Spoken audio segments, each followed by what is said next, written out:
ಓಂ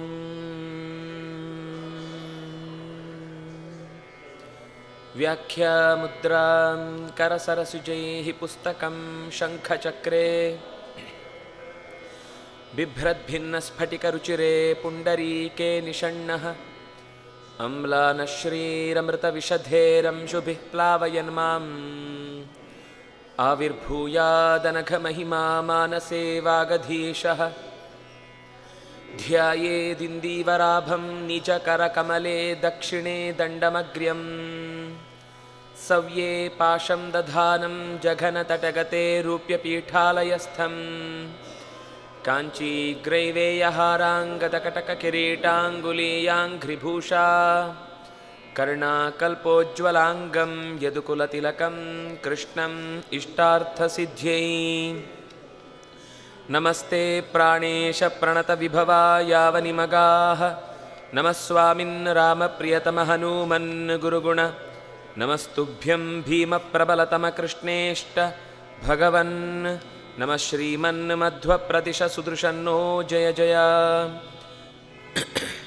ರಮಾಪತಿಂ ಪೂರ್ಣಗುಣಂ ಮುಕುಂದಂ ವ್ಯಾಸಂಚ ವಿಜ್ಞಾನಸಹಸ್ರಭಾನುಂ ಪೂರ್ಣಪ್ರಬೋಧಂಚ ಸುತತ್ವದೀಪಂ ಕ್ರಮಾದ್ಗುರುಂಶ್ಚ ಪ್ರಣಮಾಮಿ ಮೂರ್ಧ್ನಾ ಸರ್ವೇಂದ್ರಿಯಾಭಿಮಾನಿಸ್ಥಮುಖ್ಯಪ್ರಾಣಸ್ಥ ವಿಷ್ಣುನಾ ಪ್ರೇರಿತ ಶ್ರೀಶತುಷ್ಟ್ಯರ್ಥಂ ಕರಿಷ್ಯೇ ಕರ್ಮ ಚಾಖಿಲಂ ಸ್ವಸ್ತ್ಯಸ್ತು ಸತಾಂ ಹರಿ ಓಂ.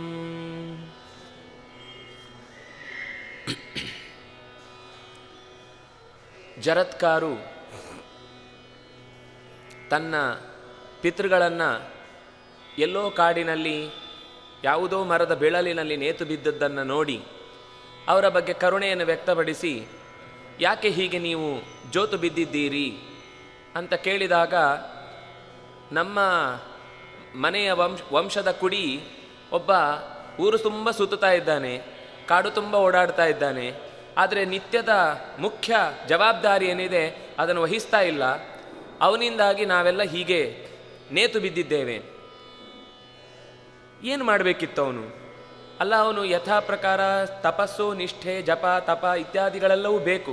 ಆದರೆ ಅದಕ್ಕಿಂತ ಹೆಚ್ಚು ನಾವು ನಮ್ಮ ಮೇಲಿನ ಲೋಕಕ್ಕೆ ಹೋಗಲಿಕ್ಕೆ ಬೇಕಾದ ಜ್ಞಾನದ ಪ್ರವಾಹ ಕೆಳಕ್ಕೆ ಹರಿದಿಲ್ಲ ಅನ್ನುವ ಕಾರಣದಿಂದ ನಮಗೆ ಮೇಲಿನ ಲೋಕಗಳಿಗೆ ಹೋಗುವುದಕ್ಕೆ ತಡೆ ಒಡ್ಡು ಬಿಟ್ಟಿದೆ. ಇನ್ನೂ ಮೇಲೆ ಹೋಗಬೇಕು ಅಂದರೆ ನಿನ್ನ ಸಂತತಿ ಮುಂದುವರೆದಿಲ್ಲ, ಅದರಿಂದಾಗಿ ನೀನು ಕಷ್ಟಪಡಬೇಕಾಗಿದೆ ಅನ್ನುವ ಸುದ್ದಿ ನಮಗೆ ಕಿವಿಗೆ ಬೀಳ್ತಾ ಇದೆ. ಯಾರವನು? ಅವನು ಜರತ್ಕಾರು ಅಂತ.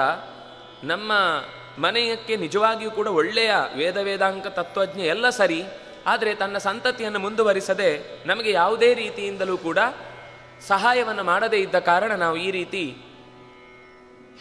ಮಧ್ಯಂತರ ಸ್ಥಿತಿಯಲ್ಲಿ ನೆಲೆಗೊಳ್ಳುವಂತಾಗಿದೆ. ಬೇಜಾರಾಗುತ್ತೆ ಜರತ್ಕಾರುವಿಗೆ. ನಾನೇ ಆ ಜರತ್ಕಾರು, ನನ್ನ ಮೇಲೆ ನೀವು ಎಷ್ಟೆಲ್ಲ ಬೇಜಾರು ಪಟ್ಟುಕೊಂಡಿದ್ದೀರಿ. ನಾನೇನು ಅಂದ್ಕೊಂಡಿದ್ದೆ ಅಂತಂದರೆ, ತಪಸ್ಸು ಬಿಟ್ಟರೆ ಬೇರೆ ಜಗತ್ತಿನಲ್ಲಿ ಯಾವುದೂ ಅಗತ್ಯ ಇಲ್ಲ, ಅದೊಂದೇ ಜಗತ್ತಿಗೆ ಮುಖ್ಯ, ನನ್ನ ಸಾಧನೆ ಅಂತನ್ನುವುದೇ ಮುಖ್ಯ ಅಂತ ಯೋಚನೆ ಮಾಡಿದ್ದೆ. ಆದರೆ ನಾನು ಏನು ಮಾಡದೇ ಇರುವುದೇ ನಿಮಗೆ ತುಂಬ ತೊಂದರೆ ಆಗಿದೆ ಅಂತ ಅನ್ನುವುದನ್ನು ಯೋಚನೆ ಮಾಡಿದರೆ ನಾನು ಏನು ಮಾಡಬೇಕು ಹೇಳಿ? ನೀನು ಖಂಡಿತ ಗಾರ್ಹಸ್ಥ್ಯ ಧರ್ಮವನ್ನು ಸ್ವೀಕರಿಸಿ ಅಲ್ಲಿಂದ ಮುಂದೆ ನಮಗೆ ಬೆಳವಣಿಗೆಗೆ ಕಾರಣವಾಗುವಂತಹ ಸಂತತಿಯನ್ನು ಪಡೀಬೇಕು. ಇದು ನನ್ನಿಂದ ಸಾಧ್ಯ ಇಲ್ಲ. ಯಾಕೆಂದರೆ ನಾನು ಯಾವುದಾದ್ರೂ ಒಂದು ಸಂಬಂಧವನ್ನು ಅಂಟಿಸಿಕೊಂಡು ಬಿಟ್ಟರೆ ಮತ್ತೆ ಈ ಭೂಮಿಗೆ ಅಂಟಿಕೊಳ್ಬೇಕಾಗತ್ತೆ. ಆತ್ಮಾರ್ಥೇ ಪೃಥಿವೀಂ ತ್ಯಜೇತ್ ಅಂತ ಮಾತು ಇದೆ. ಭೂಮಿಯನ್ನು ಬಿಡುವುದಕ್ಕಾಗಿ ಎಲ್ಲವನ್ನು ಬಿಡಬೇಕು ಅಂತ. ಹಾಗಾಗಿ ನಾನು ಎಲ್ಲವನ್ನು ಬಿಟ್ಟು ಭಗವಂತ ಒಬ್ಬನನ್ನೇ ಗಟ್ಟಿಯಾಗಿ ಹಿಡಿಯಬೇಕು ಅಂತ ಇದನ್ನೆಲ್ಲ ಮಾಡ್ತಾ ಇದ್ದೇನೆ. ನೀವು ನೋಡಿದರೆ ನನ್ನನ್ನು ಮತ್ತೆ ಈ ಸಂಸಾರದ ಸುಳಿವಿಗೆ ಸಿಕ್ಕಿ ಮತ್ತೆ ನನ್ನನ್ನು ಒದ್ದಾಡಿ ಅಂತ ಹೇಳ್ತಾ ಇದ್ದೀರಲ್ವಾ ಅಂತ. ಸಂಸಾರದ ಸುಳಿಗೆ ಸಿಕ್ಕು ಅಂತ ಯಾರು ಹೇಳಿದ್ದು ನಿನಗೆ? ಗಾರ್ಹಸ್ಥ್ಯ ಧರ್ಮವೂ ಕೂಡ ಒಂದು ಭಗವಂತನ ಸಾಧನೆಯನ್ನು ಹತ್ತಿರ ಹೋಗುವುದಕ್ಕೆ ಬೇಕಾದ ಸಾಧನೆಯಲ್ಲಿ ಒಂದು ಮುಖ್ಯ ಮಾರ್ಗ. ಧನ್ಯೋ ಗೃಹಸ್ಥಾಶ್ರಮಿ ಅಂತನ್ನುವ ಮಾತು ಇದೆ. ನೀನು ಅದನ್ನು ಅಂಟಿಸಿಕೋ ಅಂತ ಹೇಳ್ತಾ ಇಲ್ಲ, ಆ ಕರ್ತವ್ಯವನ್ನು ನಿರ್ವಹಿಸು ಅಂತ ಅಷ್ಟೇ ಹೇಳ್ತಾನೆ. ಕರ್ತವ್ಯ ನಿರ್ವಹಿಸುವುದು ಬೇರೆ, ಅದರಲ್ಲೇ ಮೋಹಕ್ಕೆ ಬಿದ್ದು ಅದನ್ನು ತಪ್ಪಿಸಿಕೊಳ್ಳಿಕ್ಕಾಗದೆ ಒದ್ದಾಡುವುದು ಬೇರೆ. ಈ ವೈರಾಗ್ಯ ಅಂತ ಅನ್ನೋದುಂಟಲ್ವ, ಅದು ಎರಡರ ನಡುವೆ ಇದೆ. ಒಂದು ಬೇಜವಾಬ್ದಾರಿತನ, ಇನ್ನೊಂದು ಮೋಹ. ಇದು ಗೆರೆ ಭಾರಿ ಕಷ್ಟ. ಕೆಲವೊಂದು ಸರ್ತಿ ವೈರಾಗ್ಯ ಅನ್ನೋ ಹೆಸರಿನಲ್ಲಿ ಬೇಜವಾಬ್ದಾರಿತನ ಇರುತ್ತೆ, ವೈರಾಗ್ಯ ಅದು ಬೇಕಾಗಿಲ್ಲ ಅಂತಂತ ಮೋಹದ ಲೈನಿಗೆ ಬೀಳುವುದಾಗುತ್ತೆ. ಇದೆರಡರ ನಡುವಿನ ಗೆರೆಯನ್ನು ಅರ್ಥ ಮಾಡಿಕೊಳ್ಳುವುದು ಬಹಳ ಕಷ್ಟ. ಅದನ್ನು ದಾಸರು ಬಹಳ ಚಂದ ಹೇಳಿದರು, ಈಸಬೇಕು ಇದ್ದು ಜಯಿಸಬೇಕು ಅಂತ. ಅದು ನಿಜವಾಗಿ ವೈರಾಗ್ಯ ಅಂತ. ಅದರ ಜೊತೆಗೇ ಇರಬೇಕು, ಆದರೆ ಅದನ್ನು ಅಂಟಿಸಿಕೊಳ್ಳಬಾರ್ದು. ಹೇಗೆ? ಕೃಷ್ಣ ಅದನ್ನು ಇನ್ನೂ ಚಂದ ಹೇಳಿದ, ಪದ್ಮಪತ್ರ ಮಿವಾಂಭಸ. ಪದ್ಮಪತ್ರದ ಮೇಲೆ ಮಳೆಯ ಮುತ್ತು ನೀರು ಹನಿ ಬಿದ್ದಿರುತ್ತೆ, ಆದರೆ ಅದು ಆ ಎಲೆಗೆ ಸ್ವಲ್ಪವೂ ತನ್ನನ್ನು ತಾಗಿಸಿಕೊಳ್ಳದೆ ಹಾಗೆಯೇ ಮುತ್ತಿನಂತೆಯೇ ಓಡಾಡ್ತಾ ಇರುತ್ತೆ. ನಾವು ಈ ಬದುಕಿನ ಎಲ್ಲ ಹೆಜ್ಜೆಗಳನ್ನು ಅನುಭವಿಸುತ್ತಲೇ ಇದು ದೇವರು ನನಗೆ ಕೊಟ್ಟಂತಹ ಒಂದು ಸಾಧನೆಯ ಮಾರ್ಗ, ಇದಕ್ಕೆ ನಾನು ಸ್ಟಿಕ್ ಆಗಬಾರ್ದು ಅಂತ ಅನ್ನೋದು ಮನಸ್ಸಿನಲ್ಲಿ ಇರಬೇಕು. ಅದನ್ನು ಯೋಚನೆ ಮಾಡಿ ಅವರು ಉಪದೇಶ ಮಾಡಿದ ಮೇಲೆ, ನಿಮಗೋಸ್ಕರ ನಾನು ಗಾರ್ಹಸ್ಥ್ಯ ಧರ್ಮವನ್ನು ಸ್ವೀಕರಿಸಲಿಕ್ಕೆ ತಯಾರಿದ್ದೇನೆ, ಆದರೆ ನನ್ನೊಂದು ಕಂಡೀಷನ್ ಇದೆ. ಏನಪ್ಪ ನಿನ್ನ ಕಂಡೀಷನ್ನು? ನನ್ನ ಹೆಸರಿನವಳೇ ಆಗಬೇಕು ಅವಳು. ನನ್ನ ಹೆಸರು ಜರತ್ಕಾರು. ಅವನಿಗೇನು ಧೈರ್ಯ ಅಂದರೆ, ಜರತ್ಕಾರು ಅಂತ ಹೆಸರು ಯಾರು ಇಟ್ಟಿರುವುದಿಲ್ಲ. ಎರಡನೇದು, ನಾನು ಯಾವುದೇ ರೀತಿಯಿಂದಲೂ ಕೂಡ ಇವತ್ತು ಸಮಾಜ ಅಂದರೆ ನಾವು ಏನು ನೋಡ್ತೇವೆ, ಸಮಸ್ಯೆ ಏನಿದ್ರು ಕೂಡ ಒಂದು ಸ್ಟೇಟಸ್ ಮೈಂಟೈನ್ ಮಾಡಬೇಕು. ಎಲ್ಲ ಏನು ಹೇಳ್ತೇವೆ, ಸಮಾನಶೀಲವ್ ವ್ಯಸನೇಶು ಸಖ್ಯಂ ಅಂತ. ಸಮಾನಶೀಲ, ಯಯೋರೇವ ಸಮಂ ವಿತ್ತಂ ಯಯೋರೇವ ಸಮಂ ಶ್ರುತಂ ತಯೋರ್ ವಿವಾಹ ಮೈತ್ರಿ ಚ ನತು ಪುಷ್ಟ ವಿಪುಷ್ಟಯೋಹೋ ಅಂತ. ಅದರಿಂದಾಗಿ ನಾನೇನಿದ್ರೂ ವಿಪುಷ್ಟ. ಯಾವ ರಾಜನೂ ಕೂಡ ತನ್ನ ಮಗಳನ್ನು ಒಬ್ಬ ಕಾಡಾಡಿಯಾದ ಬೀಡಾಡಿಯಾದ ಯಾವುದಕ್ಕೂ ಜವಾಬ್ದಾರಿ ಇಲ್ಲದ ರೀತಿಯಲ್ಲಿ ಓಡಾಡ್ತಾ ಇರುವಂತಹ ಅವಧೂತನಿಗೆ ಯಾರು ಕೊಡ್ತಾರೆ? ನಾನು ಮದುವೆ ಆಗ್ಲಿಕ್ಕೆ ರೆಡಿ. ಒಂದನೇದ್ದು, ನನ್ನ ಹೆಸರಿನವಳಾಗಬೇಕು. ಎರಡು ಕಂಡೀಷನ್ ಇದೆ. ಇನ್ನೊಂದೇನು ಅಂದರೆ, ನನ್ನ ಸಾಧನೆಯ ಕೆಲವು ನಿಯಮಗಳಿಗೆ ಅಕಸ್ಮಾತ್ ಎಲ್ಲಿಯಾದರೂ ಭಂಗ ಬಂತು ಅಂದರೆ ನಾನು ಅವತ್ತು ಅಲ್ಲಿಂದ ಹೊರಟು ಮತ್ತೆ ತಪಸ್ಸಿನ ನೆಲೆಗೆ ಹೋಗಿಬಿಡ್ತೇನೆ. ಆಯಿತು, ಖಂಡಿತ ಯೋಚನೆ ಮಾಡಬೇಡ ಅಂತ ಹೀಗೆ ಹೇಳಿ ಅವನನ್ನು ನೀನಿನ್ನು ಮುಂದೆ ಎಲ್ಲಿ ಹೋಗಬೇಕಾದ್ರೂ ಕೂಡ ಕನ್ಯಾರ್ಥಿ ಅಂತ ಹೇಳಬೇಕು. ನಾನು ಕನ್ಯೆಯನ್ನು ಬಯಸಿ ಬದುಕಿನ ಹೆಜ್ಜೆಯಲ್ಲಿ ಇನ್ನೊಂದು ಜೊತೆಯಾದ ಹೆಜ್ಜೆಯನ್ನು ಇಟ್ಟುಕೊಳ್ಳಿಕ್ಕೋಸ್ಕರ ಬಯಸ್ತಾ ಇದ್ದೇನೆ ಅಂತ ಹೇಳ್ಕೊಂಡು ತಿರುಗಬೇಕು. ಆಯಿತು ಅಂತ ಇಲ್ಲಿ ಒಂದು ವ್ಯವಸ್ಥೆ ಆದರೆ, ದೇವಲೋಕದಲ್ಲಿ ಇನ್ನೊಂದು ವ್ಯವಸ್ಥೆ ಆಗಿದೆ. ಏನಾಗಿದೆ? ವಾಸುಕಿ ನಾಗಗಳ ಒಡೆಯನಾಗಿದ್ದಾನೆ. ಅವರೆಲ್ಲ ಗುಂಪು ಕಟ್ಟಿ ನಾವು ಹಿಂದೆ ನೋಡಿದ್ವಿ, ಒಂದು ತೀರ್ಮಾನ ಮಾಡಿದ್ರು, ಹೇಗಾದರೂ ಈ ಶಾಪವನ್ನು ಪರಿಹರಿಸಿಕೊಳ್ಳಬೇಕು ಅಂತ.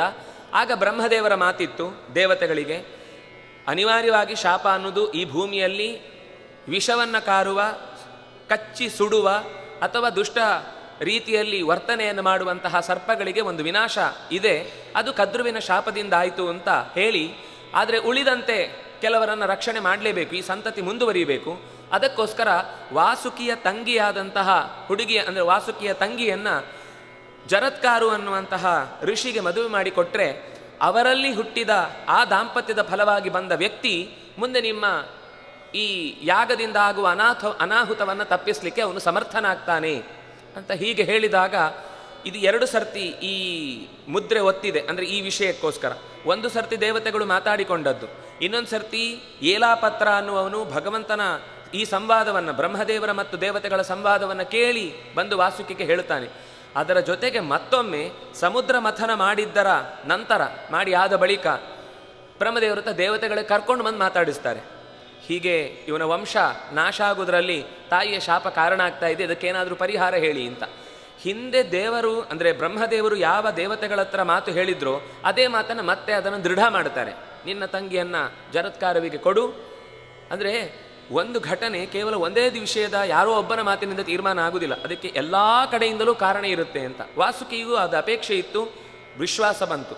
ಬ್ರಹ್ಮದೇವರ ಮಾತು ನೇರ ಕೇಳಿಸಿದ ಮೇಲೆ ನಮಗೆ ದಾರಿಯಲ್ಲೆಲ್ಲೋ ಏನೋ ತೊಂದರೆ ಆಗಿದೆ ಅಂತ ಹೇಳುವಾಗ, ತುಂಬ ರಶ್ ಅಂತೆ, ಸಿಕ್ಕಾಕೊಂಡಿದ್ದಾರಂತೆ ಅಂತ ಹೇಳಿದ್ರು, ನಾವು ಆ ದಾರಿಯಲ್ಲಿ ಬರುವಾಗ ಒಂದು ಸರ್ತಿ ಇಣುಕ್ತೇವೆ. ಹೌದಾ, ನಿಜವಾಗ್ಲೂ ಅಷ್ಟು ರಶ್ ಆಗಿದೆಯಾ? ನಿಜವಾಗ್ಲೂ ಪರೀಕ್ಷೆ ಅಂದರೆ ಆ ರೀತಿ ಎಲ್ಲರಿಗೂ ಕೂಡ ಅಷ್ಟು ಇಷ್ಟನಾ ಅಂತ ಒಂದು ಸರ್ತಿ ನಮ್ಮ ಕಣ್ಣಿಗೆ ಬಿದ್ದು ನಾವು ಸಿಕ್ಕಾಕೊಂಡ ಮೇಲೇ ಇನ್ನೊಬ್ಬರ ಹತ್ರ ಸ್ವಲ್ಪ ಧೈರ್ಯವಾಗಿ ಹೇಳ್ತೇವೆ. ಅಲ್ಲಿ ತನಕ ಯಾರದ್ದು ಕೇಳಿಸಿಕೊಂಡದ್ದು.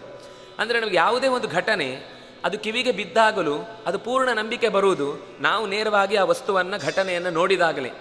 ಆದರೆ ದೇವತೆಗಳ ಮಾತನ್ನು ಅವನು ಕೇಳಿಸಿಕೊಂಡಿದ್ರೂ ಕೂಡ ಮತ್ತೊಮ್ಮೆ ಬ್ರಹ್ಮದೇವರಿಂದ ನೇರವಾಗಿ ಆ ಮಾತು ನಿನಗೆ ಸಮಾಧಾನ ಒಡ್ಡುವಂತಾಗಲಿ ಅಂತನ್ನುವ ಮಾತು ಬಂದ ಮೇಲೆ ಅವನಿಗೆ ವಿಶ್ವಾಸ ಬಂತು. ತಕ್ಷಣ ಅಲ್ಲಿ ತನಕ ಕಾರ್ಯಪ್ರವೃತ್ತಿಯೇ ಆಗಿಲ್ಲ ಅವನು. ಯಾವಾಗ ಬ್ರಹ್ಮದೇವರು ನೇವರೇ ಹೇಳಿದ್ರು, ಆಗ ಜರತ್ಕಾರುವ ತಂಗಿಯನ್ನು ಹಿಡ್ಕೊಂಡು ಹೊರಟ. ಎಲ್ಲ ಕಡೆಯಲ್ಲಿ ತಿರುಗಿ ತಿರುಗಿ ತಿರುಗಿ ಜರತ್ಕಾರೋ ಅಂತ ಕಿರಿಚ್ತಾ ಇದ್ರು. ಈ ಜರತ್ಕಾರು ಕಾಡಿನಲ್ಲಿ ನಿಂತ್ಕೊಂಡು ಕನ್ಯಾರ್ಥಿ, ಯಾರು ಇಲ್ಲದ ಜಾಗದಲ್ಲಿ ಬೇಕು ಅಂತ ನಿಂತ್ಕೊಂಡು ನನಗೆ ಹೆಣ್ಣು ಕೊಡಿ ಅಂತ ಕೇಳ್ತಾ ಇದ್ದ. ಇವರು ಪುಣ್ಯಕ್ಕೆ ಅದೇ ಕಾಡಿಗೆ ಬಂದುಬಿಟ್ಟಿದ್ದಾರೆ. ಕಾಡಿಗೆ ಬಂದಾಗ ಇವನು ಕನ್ಯಾರ್ಥಿ ಅಂತನ್ನುವಾಗ ಇವನಿಗೆ ಕೇಳಿಸ್ತು. ವಾಸುಕಿ ಓಡಿ ಬಂದ, ನಾನು ನನ್ನ ತಂಗಿಯನ್ನು ನಿನಗೆ ಮದುವೆ ಮಾಡಿ ಕೊಡಬೇಕು ಅಂತ ಬಂದಿದ್ದೇನೆ, ನಿನ್ನ ಬಗ್ಗೆ ನನಗೆಲ್ಲ ಗೊತ್ತಿದೆ ಅಂತ ಹೇಳ್ತಾನೆ. ಅದೆಲ್ಲ ಸರಿ, ಆದರೆ ನನಗೊಂದು ಷರತ್ತು ಇದೆ, ಆ ಷರತ್ತಿನ ಪ್ರಕಾರ ಆದರೆ ಮಾತ್ರ ನಾನು ಮದುವೆ ಆಗೋದು. ಏನು? ಒಂದನೇ ಷರತ್ತು, ಅವಳು ನನ್ನ ಹೆಸರಿನವಳಾಗಬೇಕು. ಎರಡನೇ ಷರತ್ತು, ನಾನು ಯಾವುದಾದ್ರೂ ನಿಯಮಗಳನ್ನು ಪಾಲಿಸುವಾಗ ಚೂರು ಹೆಚ್ಚು ಕಮ್ಮಿ ಆಯಿತು ಅಂದರೆ ಮತ್ತೆ ತಪಸ್ಸಿಗೆ ತೆರಳುತ್ತೇನೆ. ಇದೆರಡಕ್ಕೂ ಒಪ್ಪಿಗೆ ಆಗೋದಕ್ಕೆ ಮೊದಲನೇದೇ ಸಾಧ್ಯ ಇಲ್ಲ ಅಂತ ಅವನ ಮನಸ್ಸಲ್ಲಿ. ನನ್ನ ಹೆಸರು ಯಾರಿಟ್ಕೊಂಡಿರ್ತಾರೆ ಅಂತ. ಆದರೆ ಅಲ್ಲಿ ಅವನು ವಾಸುಕ್ಕೆ ಹೇಳ್ತಾನೆ, ನೀವು ಯಾವ ಹೆಸರನ್ನು ಬಯಸ್ತೀರೋ ಅದೇ ಹೆಸರಿನವಳು ಇವಳು ಅಂತ ಹೇಳಿ ಜರತ್ಕಾರು ಅನ್ನುವ ಹೆಸರನ್ನು ಆಕೆಯೇ ಪರಿಚಯಿಸಿಕೊಟ್ಟು ನನ್ನ ತಂಗಿ ಇವಳು ಅಂತ. ಏನು ಹಾಗಂದರೆ ಜರತ್ಕಾರು ಅಂದರೆ? ಅದಕ್ಕೆ ಮಹಾಭಾರತವೇ ಅದರ ನಿರ್ವಚನವನ್ನು ಹೇಳ್ತಾ ಜರತ್ಕಾರು ಅಂತ ಎರಡು ಶಬ್ದ ಇದೆ. ಜರತ್ ಅಂದರೆ ಕ್ಷಯ ಆಗುವ ದೇಹವನ್ನು ಹಿಡಿದುಕೊಂಡೂ ಕೂಡ ತಪಸ್ಸಿನ ಮೂಲಕ, ಕಾರು ಅಂದರೆ ಮಾಡುವವನು ಅಂತ ಅರ್ಥ. ಕಾರುಂ ಅಂತ ತುಂಬ ಸರ್ತಿ ವೇದದಲ್ಲಿ ಪ್ರಯೋಗ ಬರುತ್ತೆ. ಕಾರುಂ ಶ್ರದ್ಧಾಯ, ಯಾವುದೇ ಒಂದು ಕೆಲಸವನ್ನು ನಿರಂತರವಾಗಿ ಕ್ರಮಬದ್ಧವಾಗಿ ಮಾಡ್ತಾನೋ ಅವನು ಕಾರು. ಜರತ್ಕಾರು ಅಂದರೆ ದೇಹ ಕ್ಷಯ ಆಗುತ್ತೆ ಅಂತ ಗೊತ್ತಿದ್ರೂ ತಪಸ್ಸಿನ ಮೂಲಕ ಅದನ್ನು ದಂಡನೆ ಮಾಡಿ ಅದರ ಮೂಲಕ ಸಿದ್ಧಿಯನ್ನು ಪಡೆಯುವವ ಅಂತ. ಅವಳು ಹಾಗೆಯೇ ಗಂಡ ಯಾವುದೇ ತಪಸ್ಸಿನಲ್ಲಿ ಇದ್ದಾಗಲೂ ಆ ತಪಸ್ಸಿನಲ್ಲಿ ನನ್ನದೂ ಒಂದು ಭಾಗ ಇದೆ ಅಂತ ಪೂರ್ಣ ಪ್ರಮಾಣದಲ್ಲಿ ಸಹಕಾರವನ್ನು ನೀಡುವವಳು. ಆದ್ದರಿಂದಾಗಿ ಅವನಿಗೂ ಜರತ್ಕಾರು ಅಂತ ಹೆಸರು, ಅವಳಿಗೂ ಜರತ್ಕಾರು ಅಂತ ಹೆಸರು. ಹೀಗೆ ಇವರಿಬ್ಬರಿಗೂ ಕೂಡ ಮದುವೆ ಮಾಡಿಕೊಡುವ ವ್ಯವಸ್ಥೆಯಲ್ಲಿ ಎಲ್ಲ ದೇವತೆಗಳು ಬಹಳ ಸಂತೋಷದಿಂದ ಪಾಲ್ಗೊಂಡರು. ಇಲ್ಲಿ ನೋಡಿ, ಜರತ್ಕಾರುವಿಗೆ ಅವನ ಪಿತೃವಂಶದ ಉದ್ಧಾರ, ವಾಸುಕಿಗೆ ತನ್ನ ಮಾತೃವಂಶದ ಉದ್ಧಾರ. ಇದೆರಡೂ ಕಡೆಯಿಂದ ಆಗುವ ಸಮಸ್ಯೆಯನ್ನು ಪರಿಹರಿಸಲಿಕ್ಕೋಸ್ಕರ ಈ ಇಬ್ಬರು ಒಟ್ಟಾಗಬೇಕಾದ ಪರಿಸ್ಥಿತಿ ಬಂತು. ಹೀಗೆ ಒಟ್ಟಾಯಿತು, ಮದುವೆ ಆಯಿತು, ಬಹಳ ಚೆನ್ನಾಗಿ ಬಾಳನ್ನು ಕಳೆದರು. ಯಾವುದಕ್ಕೂ ಚಾಚೂ ತಪ್ಪದೆ ಗಂಡನ ಎಲ್ಲ ಥರದ ಕರ್ಮಾಂಗಗಳಿಗೆ ತಾನು ಸಹಕಾರ ನೀಡುತ್ತಾ ಆಸ್ತಿಕ ಅನ್ನುವಂತಹ ಹುಡುಗನಿಗೆ ಜನ್ಮ ಇತ್ತಳು. ಅವರಿಬ್ಬರೂ ಕೂಡ ಸಂವಾದ ಮಾಡುವುದನ್ನು ಸೌತಿಗಳು ಮತ್ತೆ ಕಥೆಯನ್ನು ಮುಂದುವರಿಸ್ತಾ, ಅಮ್ಮನ ಜೊತೆಗೆ ಬಹಳ ಸಂಬಂಧ ಹುಡುಗನಿಗೆ. ಅದರಿಂದಾಗಿ ಅಮ್ಮನ ಹತ್ರ ಮಾತಾಡ್ತಾನೆ, ಅನೇಕ ವಿಷಯಗಳನ್ನು ಮಾತಾಡ್ತಾನೆ. ಅವರಿಗೂ ಕೂಡ ನಾಗಗಳಿಗೆ ಸಂಬಂಧಪಟ್ಟ ಅನೇಕ ಚರ್ಚೆಗಳೆಲ್ಲ ಬಂದಾಗ ಅದರ ಬಗ್ಗೆ ತುಂಬ ಹೆಸರುಗಳು ಬರ್ತವೆ. ಅದರ ಹೆಸರನ್ನು ಆಹುತಿಯ ಸಂದರ್ಭದಲ್ಲಿ ಮತ್ತೆ ಹೇಳ್ತಾರೆ, ಇಲ್ಲಿ ಕೆಲವು ಹೆಸರುಗಳು ಬರ್ತವೆ. ಅವರಿಬ್ಬರು ಸಂವಾದ ಮಾಡ್ತಾ ಈ ಹಿಂದಿನ ಕಥೆಯನ್ನೆಲ್ಲ ಮೆಲುಕು ಹಾಕ್ತಾರೆ. ನಮ್ಮ ವಾಸುಕಿ ಯಾಕೆ ಇಷ್ಟೆಲ್ಲ ನನ್ನನ್ನು ಈ ಜರತ್ಕಾರು ಅಂತ ಋಷಿಮುನಿಗೆ ಕೊಟ್ಟದ್ದು ಅಂತಂದರೆ, ನಮಗೂ ನಮ್ಮ ಇಡೀ ವಂಶ ನಾಶ ಆಗುವುದಕ್ಕೆ ಕಾರಣ ಈ ಕದ್ರುವಿನ ಶಾಪ. ಅದರಿಂದ ಪರಿಹರಿಸಿಕೊಳ್ಳಿಕ್ಕೆ ಈ ವ್ಯವಸ್ಥೆ ನೀನೇ ಮುಂದೆ ಒಂದು ದೊಡ್ಡ ಯಜ್ಞ ನಡೆಯುವಾಗ ಅದಕ್ಕೆ ನಿಲ್ಲಿಸುವಂತಹ ಕೆಲಸವನ್ನು ಮಾಡಬೇಕು. ಜರತ್ಕಾರುಂ ಯಾಂ ಭಾರ್ಯಾಂ ಸಮವಾಪ್ಸ್ಯತಿ ತತ್ರ ಜಾತಃ ದ್ವಿಜಶಾಪಾತ್ ಮೋಕ್ಷಯಿಷ್ಯತಿ ಪನ್ನಗಾನ್. ಬ್ರಹ್ಮದೇವರ ಮಾತು, ಪನ್ನಗಾನ್ ಮೋಕ್ಷಯಿಷ್ಯತಿ. ಪನ್ನಗಗಳಿಗೆ ಬರುವಂತಹ, ಪನ್ನಗ ಅಂದರೆ ಪತ್ ಅಂದರೆ ಕಾಲು, ಪದಾನ ಗಚ್ಚತಿ, ಅದು ಕಾಲಿನಿಂದ ಹೋಗುವುದೇ ಇಲ್ಲ. ಕಾಲ ಇಲ್ಲಲ್ಲ, ಆದರೆ ಕಾಲಿನಿಂದ ಹೋಗಬೇಕಾದ ಕ್ರಮವನ್ನು ತಾನಾಗಿಯೇ ಬರಿಯ. ಅದಕ್ಕೆ ಇನ್ನೊಂದು ಹೆಸರು ಉರಗ ಅಂತ. ಉರಗ ಅಂದರೆ ಉರ ಅಂದರೆ ಎದೆಯಿಂದಲೇ ಗಚ್ಚತಿ. ಭುಜಗ ಅಂತ ಮತ್ತೆ ಹೆಸರು. ಸಂಸ್ಕೃತದಲ್ಲಿ ಏನೇ ಹೆಸರಿದ್ರು ನಾವು ಅದನ್ನು ಸುಮ್ಮನೆ ಅದರ ಶಬ್ದಕ್ಕೆ ಒಳಗೆ ಹೋದರೆ ಅದರದ್ದು ಎಲ್ಲ ಗುಣಗಳನ್ನು ಹೇಳುತ್ತೆ. ಅದಕ್ಕೆ ಕಾಲಿಲ್ಲ, ಅದರಿಂದಾಗಿ ಪನ್ನಗ. ಪದಾನ ಗಚ್ಚತಿ, ಅದಕ್ಕೆ ಉರಹ, ಎದೆಯೇ ಹೋಗುವುದಕ್ಕೆ ಸಹಾಯ ಮಾಡುವುದು. ಹಾಗಾಗಿ ಅದು ತೆವಳಿಕೊಂಡು ಹೋಗುತ್ತೆ. ಉರಸಾ ಗಚ್ಚತಿ. ಭುಜಗ ಅಂದರೆ, ಈಗ ಭುಜ ಅಂದರೆ ತೋಳು. ನಾವು ತೋಳಿನಿಂದ ಏನು ಮಾಡ್ತೇವೆ? ಯಾವುದಾದ್ರೂ ಪದಾರ್ಥವನ್ನು ಬೇಕಾದಾಗ ಮುರ್ಕೊಳ್ತೇವೆ, ಸೀಳ್ತೇವೆ. ಏನು ನಮಗೆ ತಿನ್ನುವ ಪದಾರ್ಥ ಬೇಕು ಅಂದಾಗ ಅದಕ್ಕೆ ಸಂಸ್ಕಾರ ಮಾಡೋದಕ್ಕೆ ನಾವು ಕೈ ಬಳಸ್ತೇವೆ. ಅವುಗಳಿಗೆ ಕೈಯಲ್ಲಿದೆ. ಆದರೆ ಇಡೀ ದೇಹವೇ ಕೈ ಅಂತ ಕೆಲಸ ಮಾಡುತ್ತದಕ್ಕೆ. ಅದು ಹೊಟ್ಟೆಗೆ ಆಹಾರ ಹೋದ ಮೇಲೆ ಇಡೀ ದೇಹವನ್ನು ಬೆಂಡು ಮಾಡಿ ಅದನ್ನು ಪುಡಿ ಮಾಡಿಕೊಳ್ತೇವೆ. ಮರಕ್ಕೆ ಸುತ್ತು ಹಾಕಿ ಆ ಇಡೀ ಒಳಗಿನ ಪದಾರ್ಥವನ್ನು, ಮೂಳೆಯನ್ನೆಲ್ಲವನ್ನು ಪುಡಿ ಮಾಡಿಕೊಂಡು ಎಲ್ಲ ಆಹಾರವನ್ನು ಅದು ಮರಕ್ಕೆ ಹೋಗದೇ ಇದ್ದರೆ ಒಳಗಿದ್ದ ತಿಂದ ಆಹಾರ ಜೀರ್ಣ ಆಗುವುದೇ ಇಲ್ಲ. ಅದಕ್ಕೋಸ್ಕರ ಭುಜದಂತೆ ಹಿಂಡತ್ತೆ ಇಡೀ ಆಹಾರವನ್ನು. ಹಾಗಾಗಿ ಭುಜದಂತೆ ಕೆಲಸ ಮಾಡುತ್ತಾ ತನ್ನ ಆಹಾರವನ್ನು ಸ್ವೀಕರಿಸುತ್ತೆ. ಆದ್ದರಿಂದಾಗಿ ಮತ್ತು ಭುಜದ ಎಲ್ಲ ಕೆಲಸವನ್ನು ಇಡೀ ಶರೀರವೇ ಭುಜದಂತೆ ಇದ್ದು ಮಾಡುತ್ತೆ. ಆದ್ದರಿಂದಾಗಿ ಅದಕ್ಕೆ ಭುಜಗ ಅಂತ ಹೆಸರು. ಈಗ ಎಷ್ಟು ಶಬ್ದ ಸಿಗುತ್ತೋ, ಸರ್ಪ ಅಂದರೆ ಸರ್ಪತಿ ಅಂತಾಯಿತು, ನೇರ ನಡೆಯುವುದಿಲ್ಲ ಅಂತ. ಎದ್ದು ಸ್ವಲ್ಪ ವಕ್ರವಾಗಿ ನಡೆಯುವುದಕ್ಕೆ ಸರ್ಪಣ ಅಂತ. ಹೀಗೆ ಒಂದೊಂದು ಶಬ್ದವೂ ಕೂಡ ಆ ವಸ್ತುವಿಗೆ ಹೇಳುವಾಗ ಸಂಸ್ಕೃತದಲ್ಲಿ ಅದರದೊಂದು ಎಟಮಾಲಜಿಯನ್ನು ನೋಡಿದರೆ ಆ ವಸ್ತುವಿನ ಧರ್ಮ ಗೊತ್ತಾಗುತ್ತೆ. ಹೀಗೆ ಪನ್ನಗಗಳ ರಕ್ಷಣೆಗೋಸ್ಕರ ನೀನು ಹುಟ್ಟಿ ಬರ್ತಿ ಅಂತ ಬ್ರಹ್ಮದೇವರ ಮಾತು. ನೀನೇ ಮುಂದೆ ಇದನ್ನು ರಕ್ಷಣೆ ಮಾಡಬೇಕು. ಅಹಂತ್ವಾ ಮೋಕ್ಷಯಿಷ್ಯಾಮಿ ವಾಸುಕೆ ಪನ್ನಗೋತ್ತಮ ತಸ್ಮಾತ್ ಶಾಪಾತ್ ಮಹಾಸತ್ವ ಸತ್ಯಮೇತದ್ ಬ್ರವೀಮಿತೆ. ವಾಸುಕಿ ಮಾವ ಬಂದಾಗ ಹೇಳ್ತಾನೆ, ಹೆದರಬೇಡ ವಾಸುಕಿ, ಖಂಡಿತ ಇದು ಎಲ್ಲ ದೇವತೆಗಳ ಮಾತು ಅಂತಂದ ಮೇಲೆ ನಾನು ಅದಕ್ಕೆ ಬದ್ಧನೆ. ಇಂತಹ ಅನಾಹುತ ಆಗುವುದಕ್ಕೆ ನಾನೂ ಬಿಡುವುದಿಲ್ಲ. ನೀನು ಹೆದರಬೇಕಾದ ಅಗತ್ಯ ಇಲ್ಲ. ಶಾಪದಿಂದ ವಿಮೋಚನೆ ಮಾಡುವ ಶಕ್ತಿ ದೇವರು ನನ್ನ ಕೈಯಲ್ಲಿ ಕೊಟ್ಟಿದ್ದಾರೆ. ಅದನ್ನು ನಾನು ಚೆನ್ನಾಗಿ ಬಳಸಿಕೊಂಡು ನಿಮ್ಮ ಏಳಿಗೆಗೆ ಕಾರಣನಾಗ್ತೇನೆ. ಧೈರ್ಯವಾಗಿ ಇರು. ಸಸಂಭಾವಯ ನಾಗೇಂದ್ರ ಮೈ ಸರ್ವಂ ಮಹಾಮತೆ ನತೆ ಮೈ ಮನೋಜಾತು ಮಿಥ್ಯಾ ಭವಿತುಮರ್ಹತಿ. ನನ್ನನ್ನು ನಿರೀಕ್ಷೆ ಇಟ್ಟುಕೊಂಡು ಇಷ್ಟು ಹೇಳಬೇಕಾದ ಅಗತ್ಯ ಏನು ಅಂತ ಅನಿಸತ್ತೆ ನಮಗೆ. ಆದರೆ ಜರತ್ಕಾರುವನ್ನು ಅಂದರೆ ತಂಗಿಯನ್ನು ಹಿಡ್ಕೊಂಡು ವಾಸುಕಿ ನಾಗಲೋಕದಿಂದ ಮೇಲಿನ ಎಲ್ಲ ಲೋಕಗಳನ್ನು ಸುತ್ತಿದ್ದಾನೆ ಈ ಜರತ್ಕಾರವನ್ನು ಹುಡುಕ್ಲಿಕ್ಕೆ, ಅಂದರೆ ಋಷಿ ಜರತ್ಕಾರವನ್ನು ಹುಡುಕ್ಲಿಕ್ಕೆ. ಹಾಗಾಗಿ ನೀನು ಪಟ್ಟ ಪ್ರಯತ್ನ ಹುಡುಕಿ ಹುಡುಕಿ ಹುಡುಕಿ ಬೇರೆ ಯಾರಿಗೂ ಕೊಡದೆ ಒಬ್ಬ ಸಾಮಾನ್ಯ ಋಷಿಗೆ ಕರೆದುಕೊಟ್ಟು ಆತನ ಬದುಕಿನಲ್ಲಿ ನಡೆಸಬೇಕಾದಂತಹ ಎಲ್ಲ ಸತ್ವ ಕರ್ಮಗಳಿಗೆ ಬೆನ್ನೆಲುಬಾಗಿ ನಿಂತಿಯಲ್ವಾ, ಇದು ಮಿಥ್ಯಾ ಆಗಲಿಕ್ಕೆ ಬಿಡುವುದಿಲ್ಲ ನಾನು. ನಿನ್ನ ಹಿಂದಿನ ಎಲ್ಲ ಪಟ್ಟ ಕಷ್ಟಕ್ಕೂ ಕೂಡ, ಅಂದರೆ ಮಾತೇನು ಅಂದರೆ ಯಾವಾಗಲೂ ಕೂಡ ನಾವು ಯಾವುದಾದ್ರೂ ಒಂದು ಒಳ್ಳೆಯ ಕೆಲಸಕ್ಕೋಸ್ಕರ ಶ್ರಮ ಹಾಕಿದ್ದು ಹೌದಾದರೆ ಅದು ವ್ಯರ್ಥ ಆಗುವುದು ಸಾಧ್ಯವೇ ಇಲ್ಲ. ಕೃಷ್ಣನ ಮಾತು ಕೂಡ ಅದೇ, ನಹಿ ಕಲ್ಯಾಣಕೃತ್ ಕಶ್ಚಿತ್ ದುರ್ಗತಿಂ ತಾತ ಗಚ್ಚತಿ. ಕೃಷ್ಣನ ಮಹಾಭರವಸೆಯ ಮಾತುಗಳಲ್ಲಿ ಇದೊಂದು. ಯಾರಾದರೂ ಯಾವತ್ತಾದರೂ ಎಷ್ಟಾದರೂ ತನ್ನ ಒಳ್ಳೆಯ ಮನಸ್ಸಿನಿಂದ ಒಳ್ಳೆಯ ಕೆಲಸಕ್ಕೋಸ್ಕರ ಪ್ರಯತ್ನವನ್ನು ಹಾಕಿದ್ದಾನೆ ಅಂದರೆ ಅದು ಖಂಡಿತ ವ್ಯರ್ಥ ಆಗೋದಿಲ್ಲ ಅಂತ ನಮಗೆ ಈ ಭರವಸೆಯೇ ಕಮ್ಮಿ ಇವತ್ತು. ಯಾಕೆ ನಮಗೇನು ಎಲ್ಲರೂ ಸುಳ್ಳು ಹೇಳುವವರೇ ಬೆಳೀತಾ ಇದ್ದಾರೆ ಅಂತ ಅನಿಸಿದಾಗ ನಾವು ಕೂಡ ಸುಳ್ಳು ಹೇಳಿ ಬದುಕುವುದೇ ಸರಿಯಾದ ಕ್ರಮ, ಕಾಲಕ್ಕೆ ತಕ್ಕ ಕೋಲ ಕಟ್ಟಬೇಕು ಅಂತ ಬೇಕಾದರೆ ಗಾದೆಗಳು ನಮಗೆ ಸಿಗುತ್ತೆ ಬೇಕಾದಷ್ಟು. ಅಂತಹ ಮಾತುಗಳನ್ನು ಇಟ್ಟುಕೊಂಡು ತಪ್ಪು ನಡೆಸುವುದೇ ಕರೆಕ್ಟು. ಅದರ ಮೇಲೆ ನಮಗೆ ಕೃಷ್ಣನದ್ದು ಕೆಲವೆಲ್ಲ ದೃಷ್ಟಾಂತಗಳನ್ನು ಇಟ್ಕೊಂಡು ನಮಗೆ ಬೇಕಾದ್ದೆಲ್ಲ ಅವನನ್ನು ತೋರಿಸಿಕೊಳ್ತೇವೆ. ಬೇಕಾದಾಗ ಮಾಡ್ಬೋದು, ಕೃಷ್ಣ ಮಾಡಿದ್ದಾನೆ. ಕೃಷ್ಣನ ಉದ್ದೇಶ ಇದ್ದದ್ದು ಜಗತ್ತಿನ ಉದ್ಧಾರ, ನಮ್ಮ ಉದ್ದೇಶ ಇರೋದು ಸ್ವಾರ್ಥ. ಹಾಗಾಗಿ ಎಲ್ಲದಕ್ಕೂ ನಾವು ಎಲ್ಲ ಸಂದರ್ಭಗಳನ್ನು ಒಂದೇ ಥರ ಅನಲೈಸ್ ಮಾಡಲಿಕ್ಕೆ ಆಗೋದಿಲ್ಲ. ಹಾಗಾಗಿ ಒಳ್ಳೆಯ ಕೆಲಸ ಅನ್ನೋದು ನಾಸತೋ ವಿದ್ಯತೆ ಭಾವ ನ ಅಭಾವೋ ವಿದ್ಯತೆ ಅಸತಃ. ಯಾವತ್ತೂ ಕೂಡ ಒಳ್ಳೆಯ ಕೆಲಸಕ್ಕೆ ಒಳ್ಳೆಯ ಫಲ, ಕೆಟ್ಟ ಕೆಲಸಕ್ಕೆ ಕೆಟ್ಟ ಫಲ ಅನ್ನೋದು ನಾವು ನಂಬಿ ಎಲ್ಲಿಯ ತನಕ ಅದನ್ನು ಬಿಡುವುದೇ ಇಲ್ವೋ ಸ್ವಲ್ಪ ಪರೀಕ್ಷೆ ಆಗುತ್ತೆ.